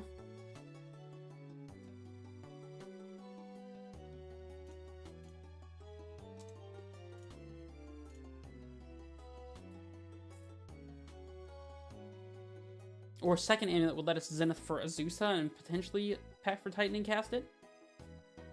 That's really bad against, like, everything, but technically we could do it.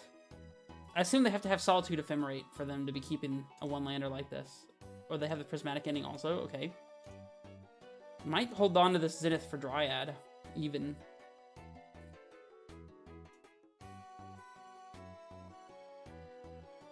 Mycosynth.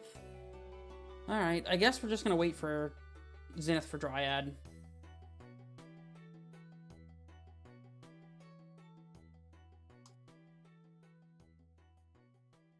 And we could even be more patient than that and just keep waiting until we can just cast a threat.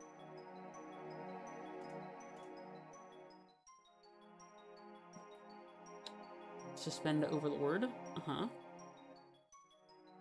They milled a Felia that they can get back. You can see the deck in the description of the YouTube video.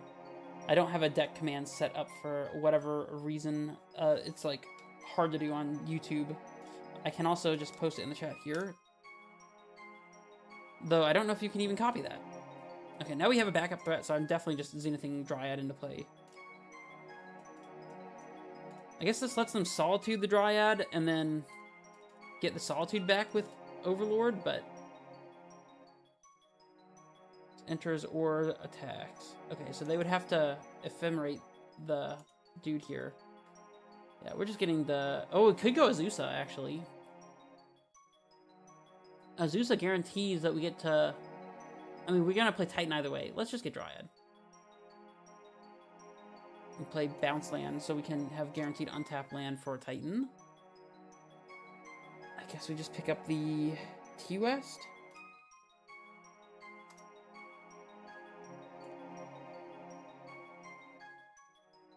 They do have Solitude. Exiling Flage. Let's see if they can flicker this Overlord into play. We know they will be able to soon with the Felia. Does that mean we shouldn't be playing Titan? I doubt it. Relic? Mm-hmm. Which they pop? Okay. Okay, that's fine. Ooh, Saga's a great pickup. I was actually thinking about Titaning for double Saga. Alright, well, we are just going to jam Titan here. Oh. Bang. Into play. What do we even get? We can get double Bounce Land and just try to pack for Colossus to refill our hand. Which really wouldn't be awful. That is, unless they take our Summoner's Pact from our hand. Which they could if they had Thoughtseize. So probably another Saga. Well, I guess if they Thoughtseize us, we can transmute T-West for a backup. Maybe, honestly, we can just transmute T-West this upcoming turn if they take our pact and then just make double Saga tokens. So it's probably okay to get at least one Saga. And then, I guess, maybe Valakut isn't crazy. Or Mirror Pool. I guess it doesn't really matter. I'm going to set up Valakut, I think. Make naturally drawn Dryads or Zeniths a better draw.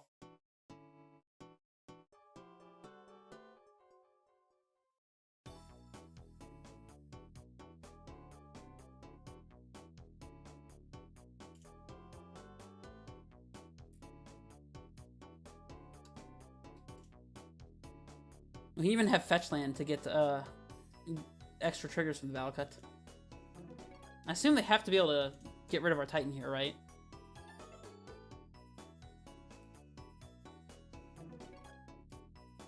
Wrath of the Skies to get rid of our Saga.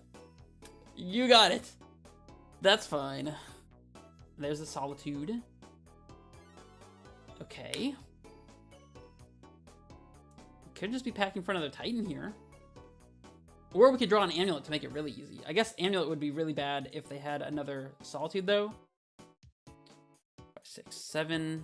Colossus only draws us 2 cards right now, so it's probably just another Titan. If we play land, we'd be 1 land drop short of hasting.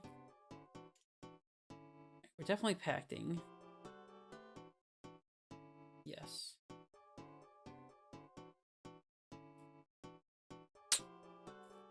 And I guess it is just Titan.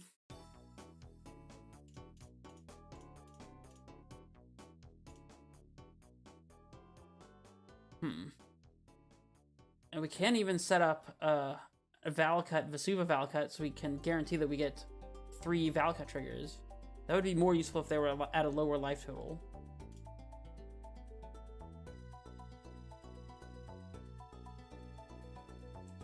We're a little short of being able to beside their Overlord, because if they were to flicker it and get the Solitude back, that would be kind of annoying. But we can't quite do that. If they have another Wrath of Skies, then double Saga is pretty bad. So maybe like Valcut, Mirror Pool even isn't bad. We don't have a way to act. Oh, I guess we can tap for a colorless with the Mycosynth to activate Mirror Pool. Mirror Pool doesn't also do much either, though. Probably Saga Valcut? Or Valcut Bounce Land. Valcut Bounce Land sets us up, or even just double Bounce Land sets us up to go for Colossus. So we have 2, 3, 4, 5, 6. We have to pay for Pact. We'd have 7, 8 with the 2 lands we put into play. Pay for Pact, have 4 left over. So we could go for Colossus 2 turns from now. Which doesn't seem awful.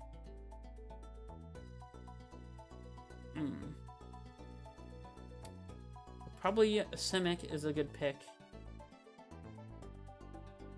And honestly, maybe it's just double Simic and setting up for this Colossus turn. I think it's just going to be double Bounce Land at this point. I guess unless they have Blood Moon here, which we can play around by playing our Windswept Heath. So we'll pick up the... I guess Mycosynth and Oran Reef?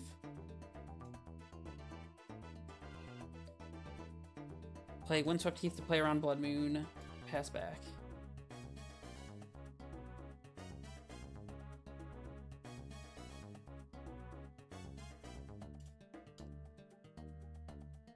And they pass to us.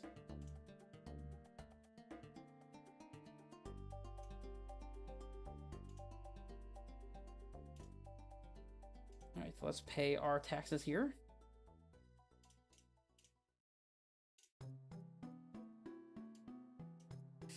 Alright, see if we get to attack.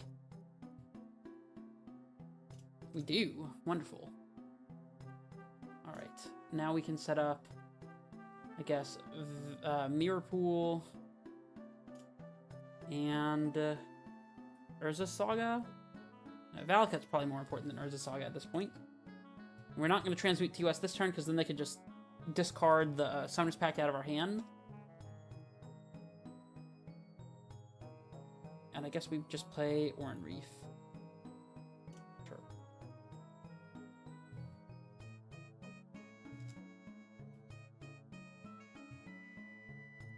Even if they just Blood Moon us right now, we still have a Titan in play.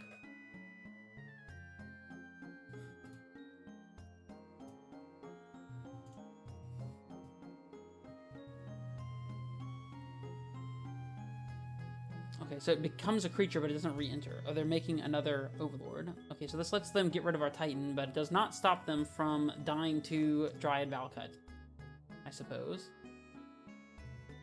They get back Solitude, and we have a fetch land to guarantee that they do not survive to Dryad Valcut, so...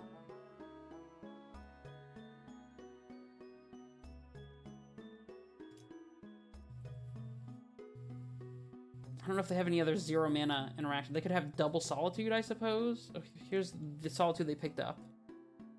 They'd have to have Solitude and another white card.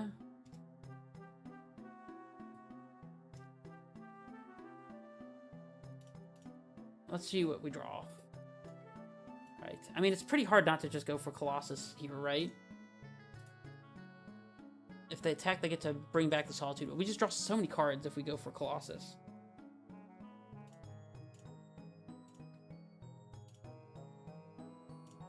We're definitely getting Summoner's Pact either way. Colossus plays around second Solitude, whereas the Dryad does not. So I think we're supposed to go for Colossus. And we just won the match. Cool. Alright, last match. Last match time. 2-0ing every match that we play except for the blue-black Murktide deck, where we... or blue-black frog deck. I don't know how you describe it. That's not bad. And we even picked up a game against that match, and it's just a difficult matchup, so... People probably are not playing defense grids and stuff in the sideboard because it's just too hard of a match to actually win, to be honest. Plus, you play defense grid and then you just lose to the Blue Moon Merfolk, so... I appreciate the enthusiasm in the chat.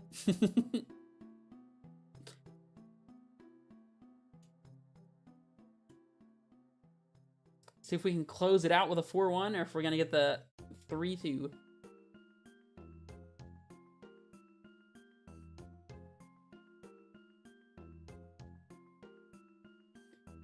Have not gotten the Nantuko combo anybody yet.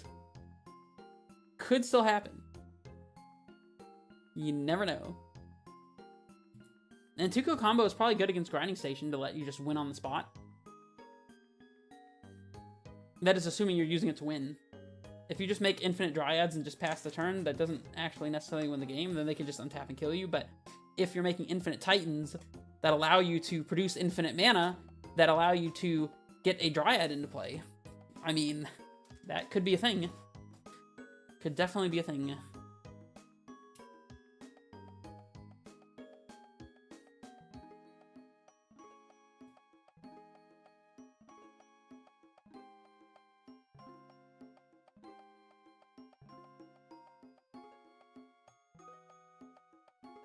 Alright, we have a turn 1 Amulet hand. And a turn 2 Dryad. I mean, we never mulligan these. Don't be blue-black again, please. Spare me. Don't be blue-black again! No! Why us? We've done nothing wrong. Alright, I would accept a Saga off the top in recompense for having played against blue-black twice and being on the draw all 5 matches, I just realized. All 5 matches on the draw? Really? Really? Alright, we're gonna put this Grazer into play. And I guess we're gonna put in Gruul Turf to try to sneak this Dryad out. I mean, they're gonna be able to counterspell it, but I feel like we kind of need to force them to do that. It's unlikely we draw another Amulet. We could draw another Saga, but that'll be slow enough that it doesn't make sense not to play our lands out, so... Pick up that one. Here you go. Ugh. Blue freaking black, man. This is not fair. Simply unfair. Another bounce land would not be a bad draw. Ufrog. Okay. That was not another bounce land.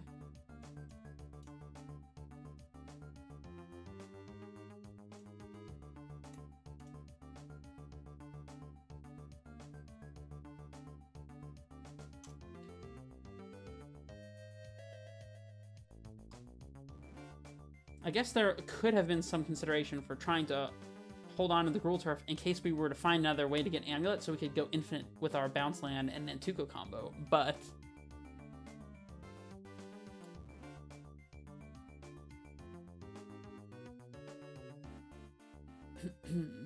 if they want to get through this Grazer, they're going to have to pitch 2 cards just to kill the Grazer. If we block with the Dryad, just pitching 1 card lets the Frog survive. Pitching 3 cards would kill the Dryad. Molten Collapse. Our Dryad has collapsed. Okay, that could have hit Dryad and Amulet, so I'm very glad it didn't. They don't even bother to attack with the Frog. Interesting. Okay, well I guess we're just playing Forest and passing. Very sad. Untap land lets us start slamming Titans. They're playing Grixis, by the way, which is much cooler than just playing against blue-black.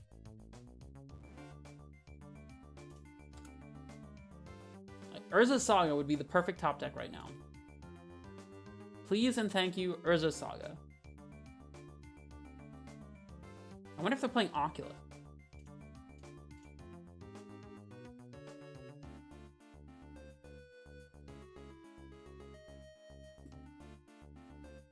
Do they want to pitch 2 cards just to get through the Arboreal Grazer? That is a question.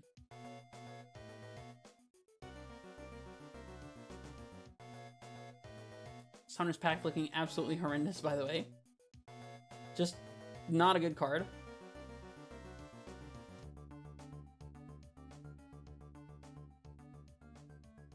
Please tap out, opponent. Please and thank you. Tap out. And then we'll just spike that on tap land off the top. Never did not have it. They go to bottom on the Preordain.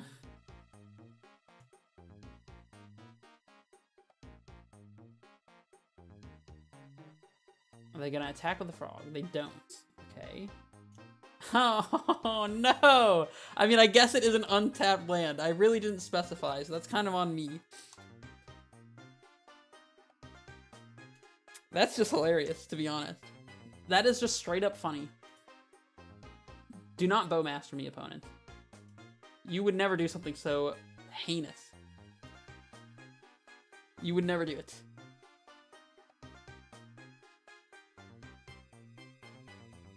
Expressive Iteration. Okay. It would be interesting if we get to untap with Dryad Arbor. The land that gets lightning bolted. Ugh.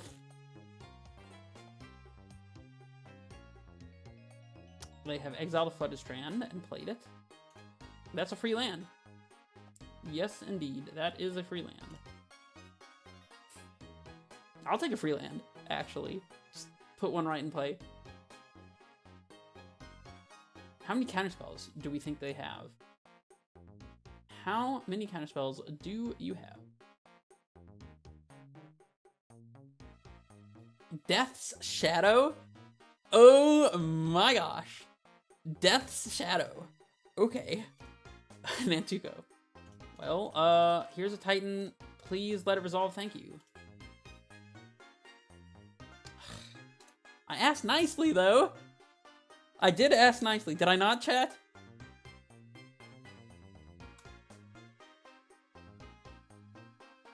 The Frug is attacking, and I will block it.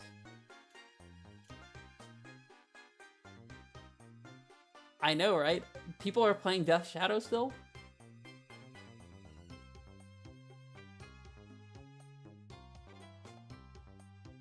Another Frug.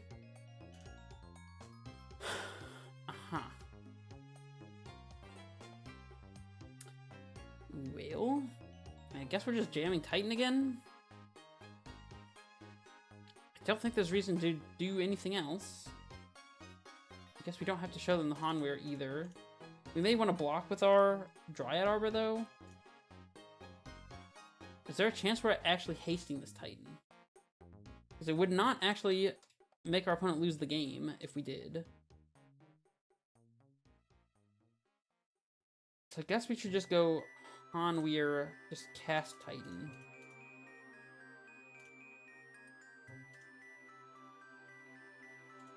And it resolves. Okay. Step 1. What do we even set up here is the question. Valakuts to set up Dryad is not bad. Sagas to get to a Amulet in a couple turns is slow. These frogs are never doing anything. Well, I guess they could connect with one frog if they want to fly both of them, just to draw the extra card. We could do... See, like, Valakut Fetchland doesn't do much. It's probably just double Saga, I suppose. I think it's double Saga.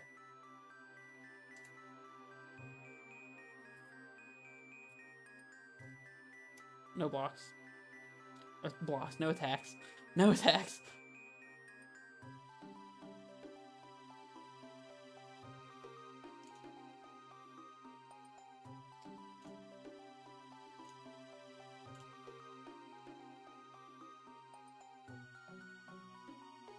guess we could potentially trade Titan for Death Shadow. I'm not really opposed to that at all. It's bad if they have, like, Street Wraith or something. And if they play Fetch Land or Shock Land right now, obviously we can't do that, but they fly one of the frogs. They do Shock, okay. We're chumping the Shadow with our Arbor, almost definitively.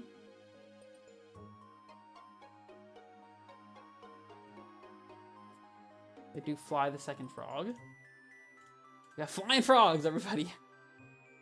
They are flying all over the place. Well, let's block one of them at least. Reach. Oh, they're trying to kill this Grazer, I guess. Sure. Discarding spell center. Force of Negation. Both of those cards actually mattered. They didn't know it, but both of those cards did matter. That just seems wrong. I don't know why they would do that just to kill the Grazer. Molten Collapse. 0 cards. Okay. Okay.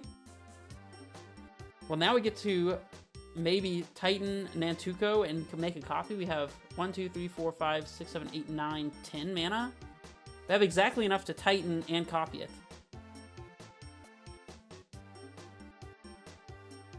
If I'm not mistaken. We can chump with a copy, and if they kill our original Titan, then it's bad. 1, 2, 3, 4, 5, 6, 7, 8, 9. They're at 5, actually. We just get to haste Titan and kill them, right? No, wait. They have a blocker. Interesting.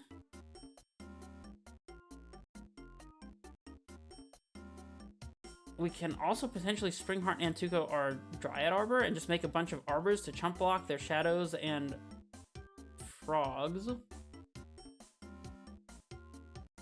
Or we can just use Saga tokens. I mean, we definitely want to get Titan in play this turn, I think. So we have, if we don't want to attack with the Arbor, we have 3, 4, 5, 6, 7, 8, 9 mana. So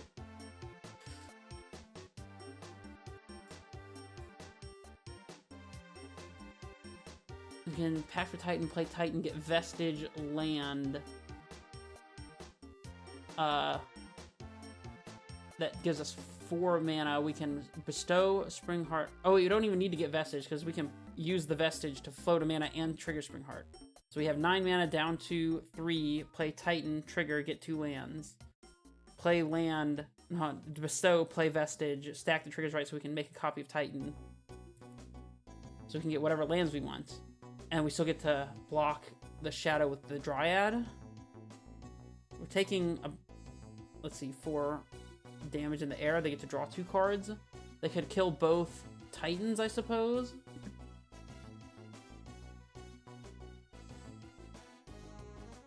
If they, in the 3 cards, have 2 cards that kill Titan, like another 2 like Molten Collapses or something, then it's bad, but I think this is the right line.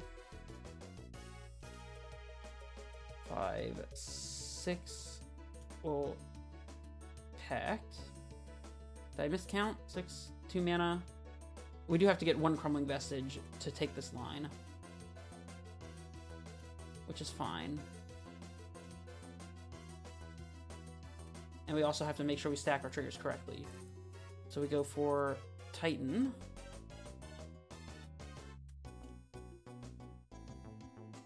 Play Titan. Get Vestige, land, bestow Springheart, play land, make a copy. And I think our land should be Talari West in case they can kill both Titans somehow. So Talari West, second Vestige should be fine. And then we can also set up bounce land here once we make our copy of Titan. So we go green, bestow on Titan, play Vestige, put the Nantuko first, and then the Vestige.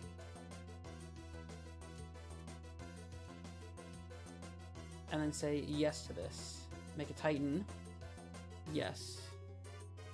And now we get bounce land for sure. We have Mycosynth to filter. So probably just bounce land. Oh, we also get tokens to chump block because the Spring Heart's going to make some 1/1s if we can't pay. So I guess we get bounce land, Valakut? Or Miracle would have been fine too. Okay, we're going to not pay. Make a 1/1, not pay, make a 1/1. And pick up, I guess just bounce land since we're getting a bunch of amulets next turn.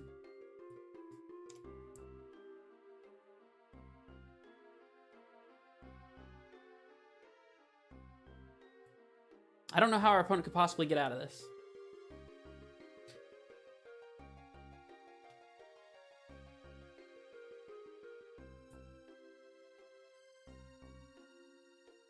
They are flying their frogs, of course.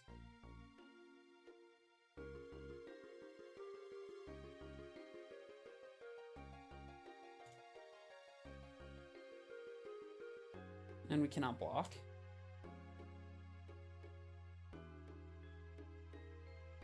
We got to use the Nantuko, finally!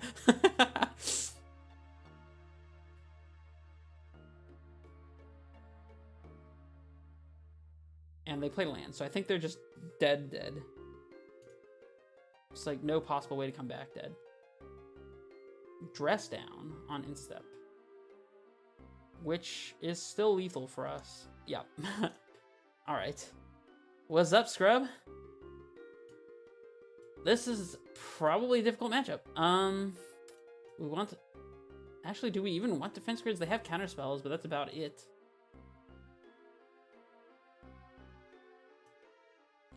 Dismember is not good against their frogs and shadows if they just grow out of range. What a comeback from the Thoughtseize. Good point. Can exile their graveyard for Murktides and or flying frogs. Endurance is probably good no matter what. Probably. It does also block the frogs. Curator is probably not awful. It's probably better than... I mean, actually, Grazer does chump block, and it blocks flying frogs, so Grazer's not horrible. I don't know if Curator's any good here either. I'm not sold on Curator. Colossus is bad, especially against the dress downs. Summoner's Pact is pretty meh, but I don't want to trim too heavily. You can trim a... Do we even trim Grazer against Frog? All they have to do is pitch 2 cards and they can start getting through the Grazer. I don't even know what's actually good against them, to be honest. Nantuko, despite the fact that it just looked really sick, is probably not good against them.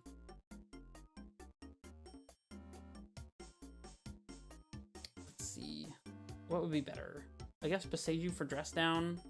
Maybe? Or just the Curator? Curator blocking frogs if they can't fly them is great, and it also eats their graveyard so they can't attack into the Curator. Let's do this.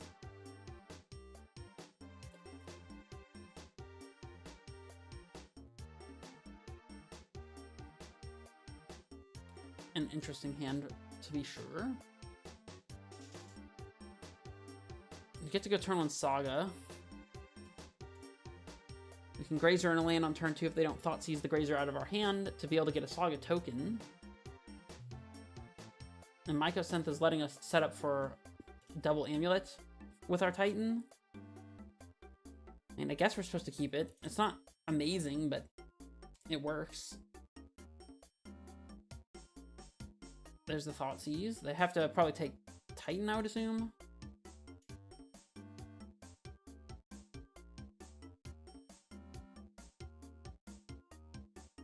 It almost never makes sense to take Grazer here.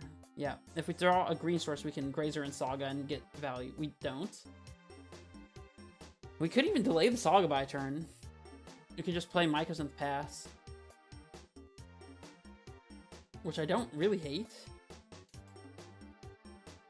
Since now we're waiting to draw a threat anyways. Let's hope they don't Alpine Moon us. Frog. They do have the frog. Well, Grazer will block it at least once. And we get rewarded for holding our Saga here, because, well, I mean, we would have been able to Vesuva anyways, but the Vesuva is just a good pickup. Now we play our Grazer and put in this Vesuva, so we can... Oh, this is going to be really bad if they Alpine Moon us. I'm going to risk it. What's the chance? They probably have like 2 Alpine Moons. What's the chance they even have Alpine Moon? Come on now. Of course they don't have that card.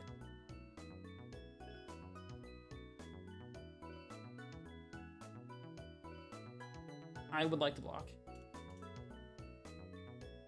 Trade my Grazer for 2 cards from their hand. Grazer was ramp a land, your opponent discards 2 cards. I am okay with that exchange.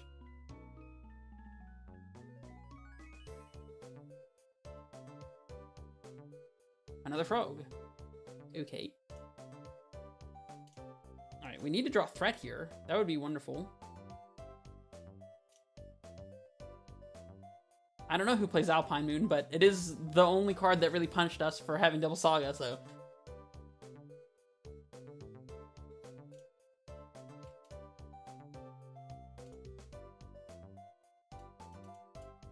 Are we supposed to chump block the Frog? I mean, let's pretend like we're going to, so that if they want to remove our token, they have no choice but to do it now. It might be better to just wait, though, since we don't have much going on. If we get Amulet Map, if we float both, get Amulet Map, copy Amulet. Twice, play Simic, we could transmute and play a 3-drop. Oh no, and we have to actually pay for the map. So there's almost no way that we can get anything going. I guess if we drew a Dryad, Splunking, or Grazer, we could do something this upcoming turn. Otherwise, making another token and getting 2 things makes it so they have to pitch more into their Frogs. Basically, would I rather have the token or them have an extra card? I think I'd rather have the token, as weird as it is. For now. That could be very wrong.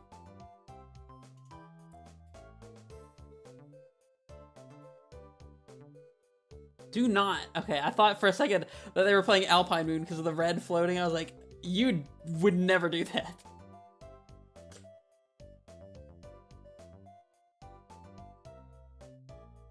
It sent fear down my spine.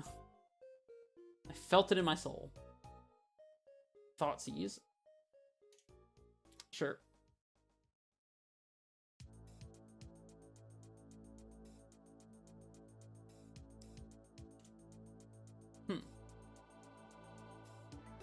Do we see a Thoughtseize? We do see a Thoughtseize. Thoughtseize is swing and a miss. Now they don't have Counterspell up. If we draw Titan, we just get to play it and win. So that's cool. Keen-Eyed Curator. Close.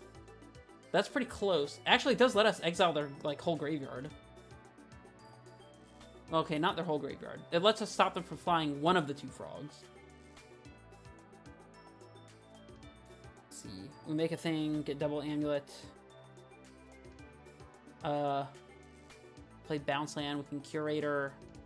Eat 1, 2, 3 things from the yard.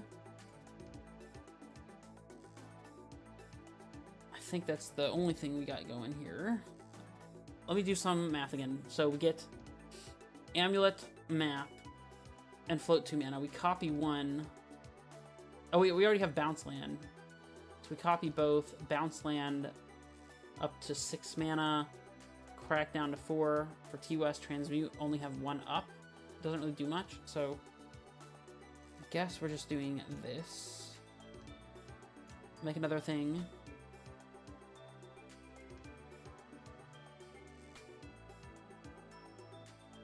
We can even copy map actually with one of our Mycosynths.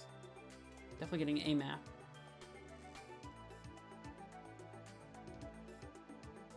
Getting Amulet. And we can't Curator. I mean, we can play Curator here, or we can crack map. As we go Hanweir, crack map, next turn we can copy Amulet. Although if we don't copy Amulet now, they could kill it with a Mind Collapse and really put a stop to our plans. So I think we're supposed to go Hanweir, copy amulet, pass.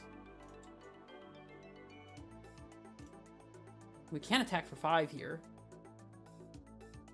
Which is probably correct, because if they have, unless they have like multiple Death Shadows, then it forces them to think about leaving frogs back to block.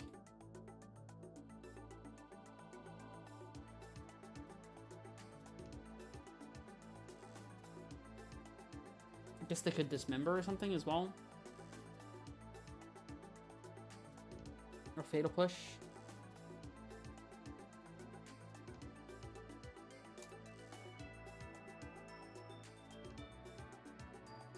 They're down to 6. Well, now we're not going to be able to block either frog. I'm still going to attack and put them to 1, though.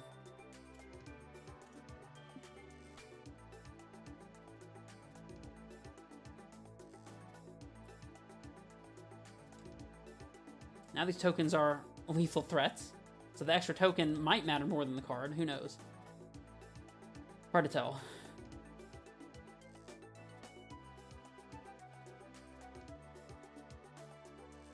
If we draw a Titan, we can just copy Amulet, play Bounce Land, and just go off.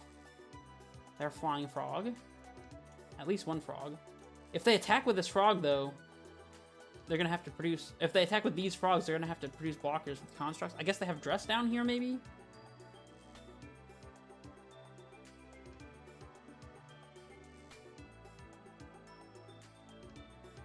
They could have all the cards in the world. As long as we can produce enough threats on board plus in hand, we get to do something. Shadow, okay.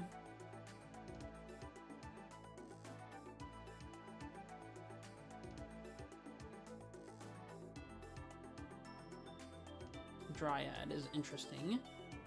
So we copy, play Bounce Land, play Dryad, leaving 3 floating, play Bounce Land again. That gives us 9 mana. We can transmute, or we can crack map down to 7 mana, transmute down to 4. Pack for something that costs up to 4. Oh wait, can we Nantuko combo them right now? I think I sided out the Nantuko. We would have been very close though. I think we could have comboed them right now if we had not sided out the Nantuko.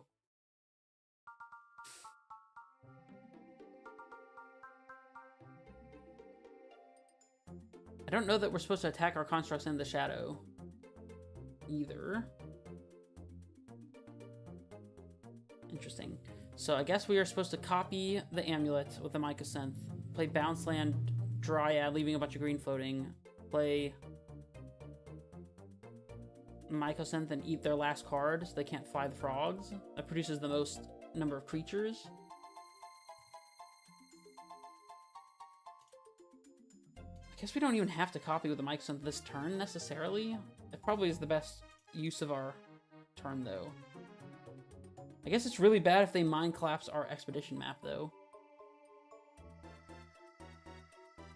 I think we have to risk it, though, and we can still draw any threat if they do that.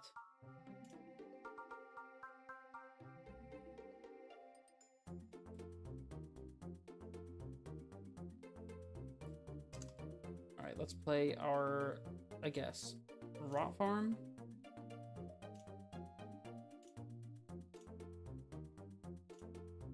Oh wait, we can crack map this turn with our mana if we want to.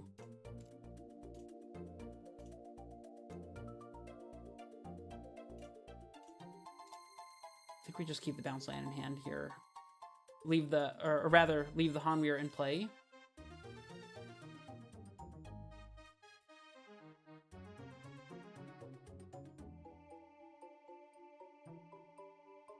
So we can crack map this turn.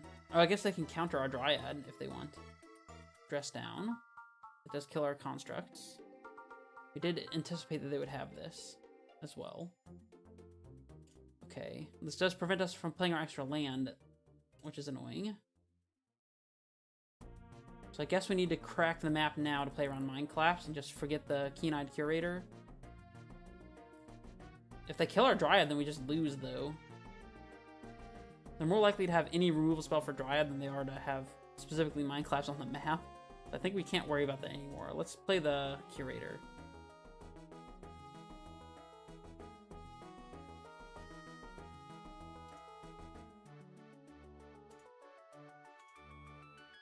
I can't use the mana, sadly. So double removal spell kills us.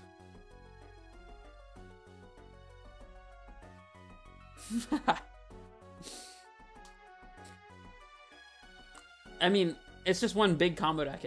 I don't know if it has any number of specific combos necessarily. Technically, Nantuko plus Dryad, or Nantuko plus Grazer, or Nantuko plus Titan are the only literal combos, like just like 2-card.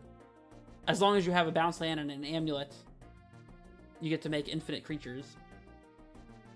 Those are like specific combos, but all the rest of it is basically just like synergies, more or less.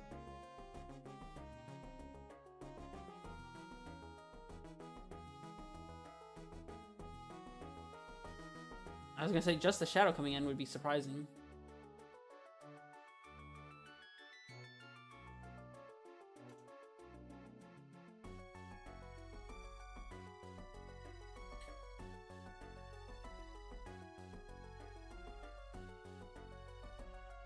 I guess we'd rather keep the Dryad for more mana. They have 6 cards in hand, so we could take 6, 7, 8, 9, 10 down to 2, which is fine. Also, now they have to play a blocker, or our Dryad by itself is lethal. So there's that.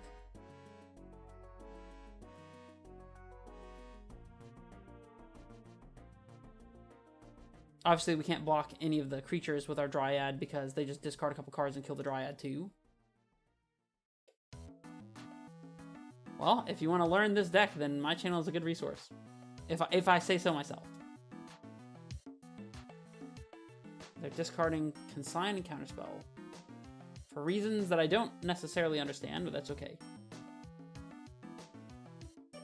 MTGO is probably a little harder to practice this deck than in paper, because it's like technically difficult. You have to stack all the triggers correct. Like, if you wanted to proxy it up and test it with friends or goldfish it just on your own, then that's probably easier than trying to use MTGO to learn it. I appreciate that. They did have Mind Collapse. Another Dryad, huh? Well, they probably have Counterspell here. I can only assume. They're at 1. Exactly 1 point of life. I guess technically, if Dryad resolves, then hasting it is lethal.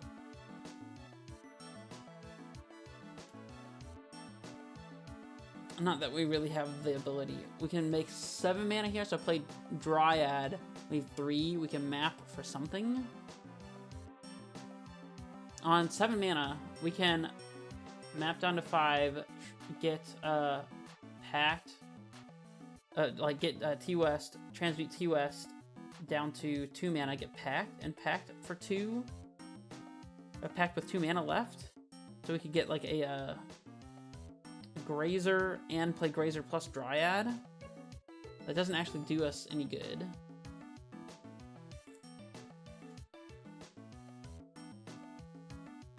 Interesting. If our Dryad resolves, we get to play Bounce Land afterwards, though. Well, I guess we just have to hope that our Dryad resolves. And they discarded a Counterspell, so they probably have another one.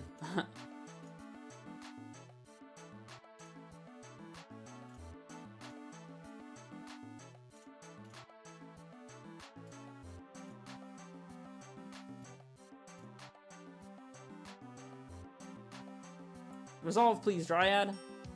Stern Scolding, Counterspell, all that stuff is bad for us.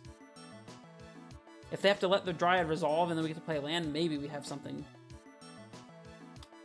I would highly suggest goldfishing. If you've never played the deck at all, then goldfishing is the best way to learn it, for sure.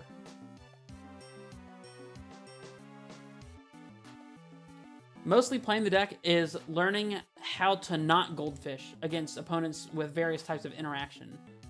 If the matchup requires no thought about interaction, then gold fishing will just allow you to win the game. Like, the nuance of the deck really comes into play learning how to play against opponents. Dress down. Oh, wait. Oh, man, if we had a red floating... If we had a red floating, this wouldn't work. We can map for Beseiju, though. It doesn't really do much.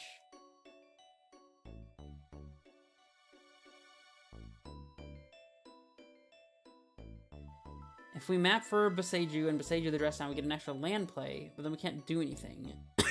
Excuse me. So we're just gonna have to chump. Yeah, I think we just lose to the dress down too. That's okay, we got another game. Dude, where is my option to go to sideboard? It did this to me earlier too. I'm confused. There we go. Oh, they had Force and Counterspell on hand too. Nice. Oh, and Ragavan. We didn't know they play Ragavan. Ugh. Well, I guess Dismember can sometimes kill Frog, and it's good against Ragavan, and it can kill Small Shadows, maybe. I don't know if that makes it worth it, but Pact is kind of awkward against their interaction. Zenith seems still good. Grazer did a lot of work there, actually. Curator doesn't seem great. And the endurances are honestly kind of slow.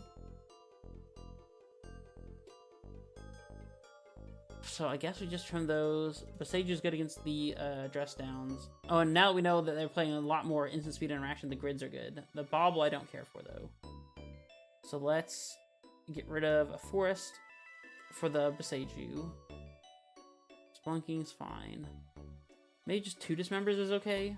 Don't want to draw too many of those. Honestly, maybe Dismember is still just a trap. It's probably just a trap. I guess we could keep Nantuko in case it is useful. I think it's generally not super useful, but... And Bog, I suppose. I think naturally just drawing Bog could be good. That would be on the play. Alright, we get to Grazer in Saga. Well, we can't start activating immediately. We're definitely keeping this. We're probably going to Grazer in Valakut and play Saga Spelunking. And just plan to make a couple tokens with the Saga.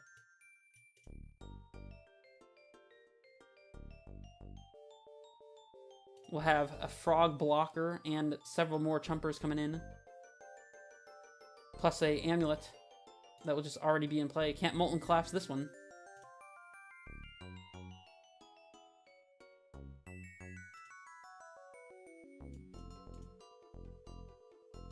Opponent is deciding whether they want to mulligan or not. Alright. Definitely Grazering in Valakut here.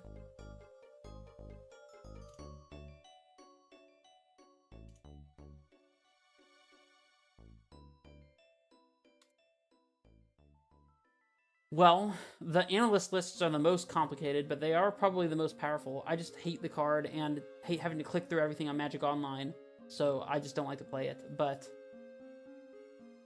if you're looking for uncomplicated, then Analyst is not exactly the list for you. Analyst is insanely complicated.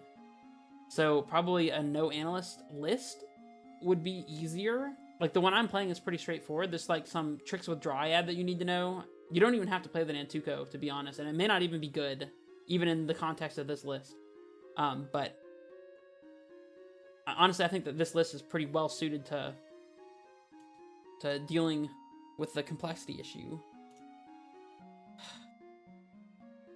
If I was confident that they were not going to kill this Grazer, then I would just play Spelunking here. But I could play Azusa just to be able to block and trade with the Ragavan in the event that they kill the Grazer. And that's probably about the best that this Azusa is going to do until we find a bounce land, but... Man, if I just let them kill our Grazer and get in, though, that's pretty awful. If we find a bounce land... I played the Saga, so bounce land would not let us do anything here. Maybe it's better to play scared of the Ragavan and just play the Azusa out.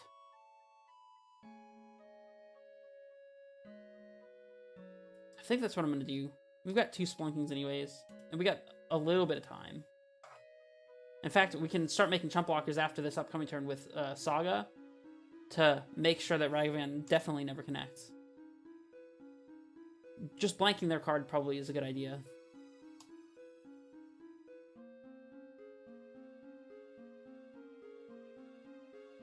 Analyst probably is a good thing to learn. It's just extremely complicated. Because there's like several different loops that you have to learn. Some of them are similar, you know, but like, honest to God, the reason I don't play Analyst is because of how complicated it is, and also because of how annoying it is to play on Magic Online.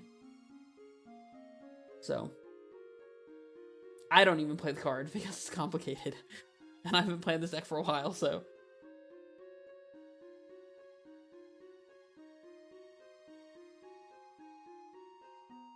Frog. Sure. They don't even attack with it. That cannot be right. They probably should still be attacking anyways. I mean, I guess actually that doesn't make sense because we just block with a Grazer.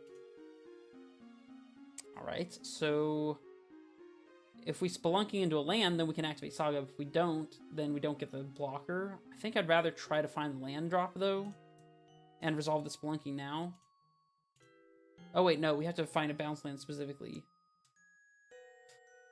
Alright, I guess I'm making the tokens. That's fine. Just gum up the ground. Yeah, it's tough. Like, I've never once been at risk of timing out, and with Analyst, I was constantly at risk of timing out. There's probably faster ways to do things, and I would get comfortable with it eventually, but honestly, I just hate the card. I actually just hate the card. Dismember. Certainly. I'm definitely willing to trade a construct for this Ragavan.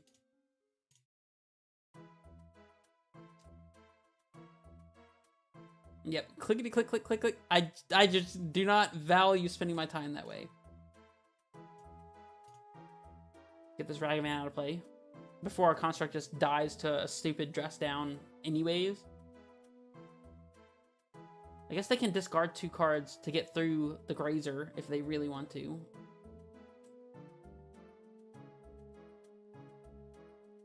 Maybe they forgot that we can make a token here. The lag. They are discarding Molten Collapse. And what else?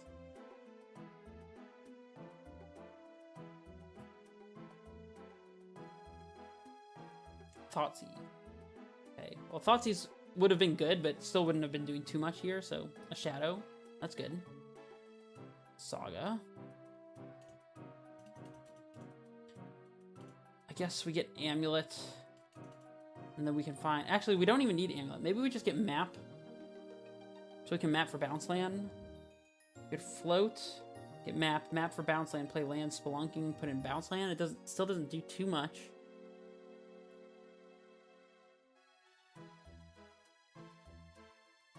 We can make a token, get Map, play land, and crack Map for bounce land. And then next turn, try to play Spelunking into bounce land.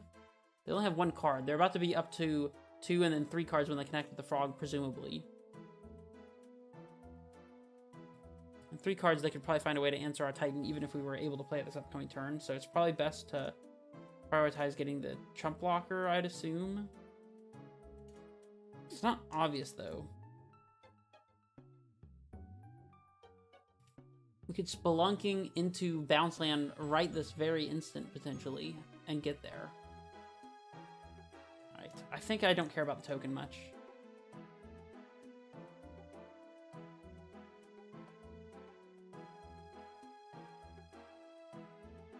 I think we are required to get Map, though. We'll go Spelunking, see what we can find.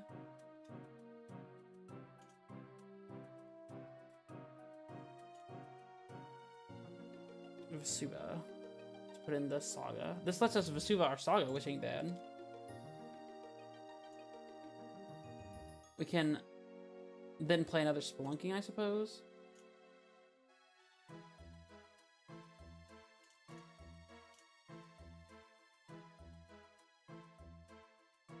Haha. We managed to spike the land. Alright, next turn we can crack a map and go about our day with Titan things. Assuming they don't thought seize us. But this also lets us make a couple tokens to continue to try to gum up the ground. This Psychic Frog is now definitely a problem.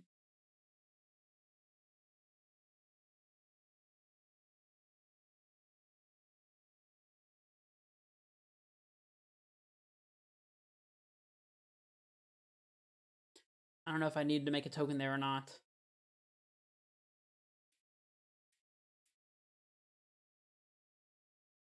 Dude, my music just keeps stopping. Oh, it's because it keeps getting to the end of the playlist. Oops.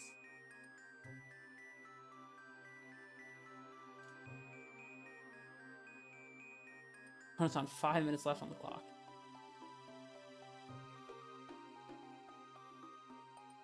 And 3 cards.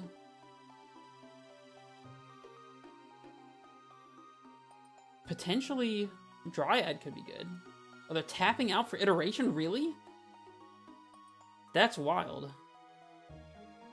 That was very bold. I feel like they didn't have to do that.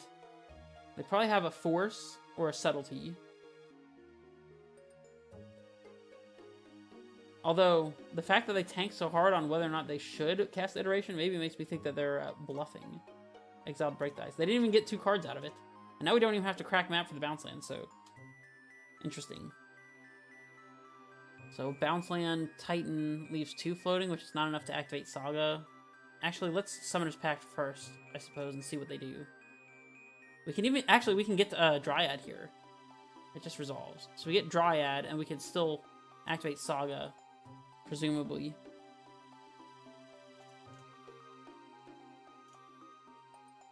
Actually, let's leave the Mirror Pool untapped, I suppose. Alright, it just works. Yes, we went to untapped. And let's kill the Death Shadow. Oh, it just works. Alright, well, I feel pretty good about this then. We can map for Vesuva. Oh no, Vesuva's already in play. We can map for second Valakut, potentially? Nah, but we just want to map for Talari West, I think. So, yes. I guess we just send this at them.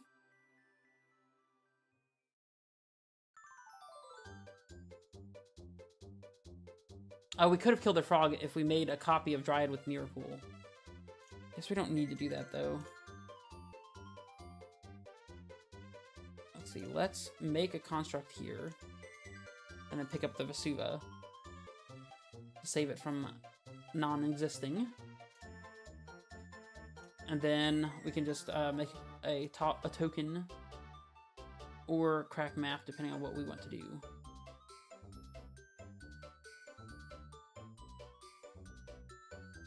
They're in a little rougher shape now. You do have to pay for pack.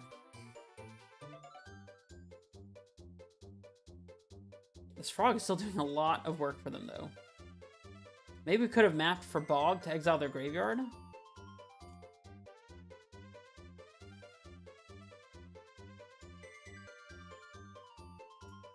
It probably still would not have blocked, though.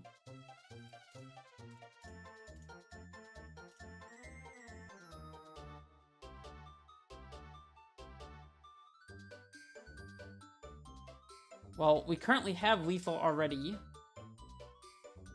Discarding Ragavan. Okay. Just to get the extra damage in now, I guess.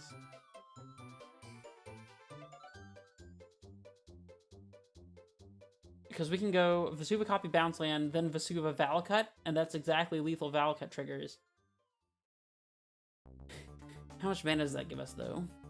Oh, we also can just attack for lethal as well, so discarding Counterspell. Discarding Consign. Alright, we'll take 6. Do they have any outs here? I guess they need Dress Down specifically. Dress Down is like the best thing they could have.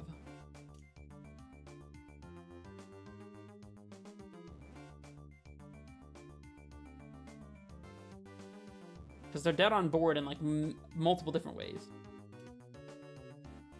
They can't kill the Dryad because they have to kill both Conscious. They have to have Dress Down, which won't stop the Valakut triggers, actually, anyways. But it will stop us from getting an extra land.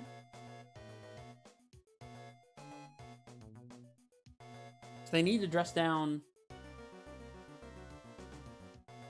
I guess, during our turn and not on their instep. Like, in response to the Valakut triggers, they should be casting Dress Down, if they have it.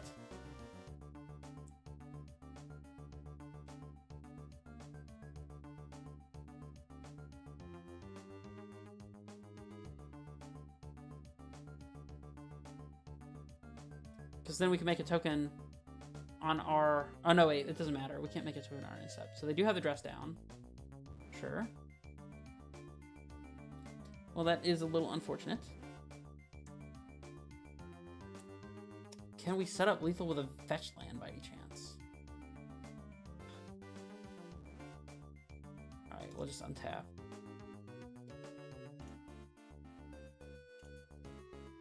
I'm not using Miracle, I don't think.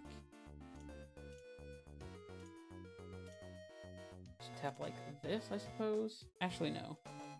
Just tap the Simic. This should be okay.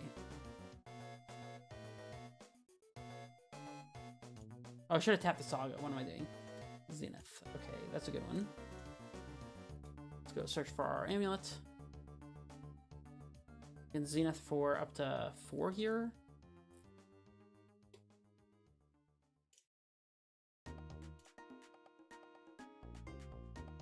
Still get our Valakut trigger as well. Oh, we could have copied the Valakut and had lethal by attacking with the Dryad. That would have been the right play. Well, now we can still Zenith for a ramp spell, and it'd be okay. We'll just Zenith for, like, a lot. Well, yeah, we'll just Zenith for a lot. They could have Force, I suppose, but it doesn't matter. Yeah, another Dryad is equally lethal, so... Oh, wait, we don't get the extra land drop. Well, never mind, it's not equally lethal. I managed to throw away this game somehow. I had to Vasuva the Valakut instead. And I could have just gotten Grazer. I was just overthinking it. Grazer also would have chump blocked the frog. Okay, well, we should have won this game, but that's okay. That's a shame. I should have stopped and thunk for a second. I should have thunk. It's okay. Well, it was still fun to play regardless. I apologize for punting the last game, but other than that, it was a pretty solid league. I mean, I don't really have much thoughts on the list because it's been months since I played, and this is my first time playing with Green Sun Zenith, and it seems very good for the deck. So, obviously, you should probably be playing Analyst, and I just refuse to do that at the moment. And I don't know what else to say. So, thank you guys for joining me for the league. And I'll see you guys next time I'm able to actually record one. But, yeah, I'm going to call it for this video. See you in the next one.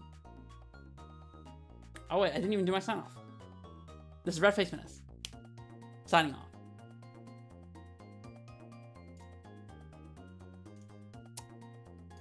Alright, guys. Well, thank you for joining me for the league. I apologize that the last game was so scuffed, but that's what happens when you're just fatigued. GG's, everybody. Thank you for watching. Thank you for the chats. And I guess if this was Twitch, I would raid somebody, but I don't even know if YouTube can do that. So it was good to be able to hang out and play some games and have some fun. We did get to do some Nantuko stuff, so that was cool. Not bad overall. I'll see you guys in the next one. Goodbye.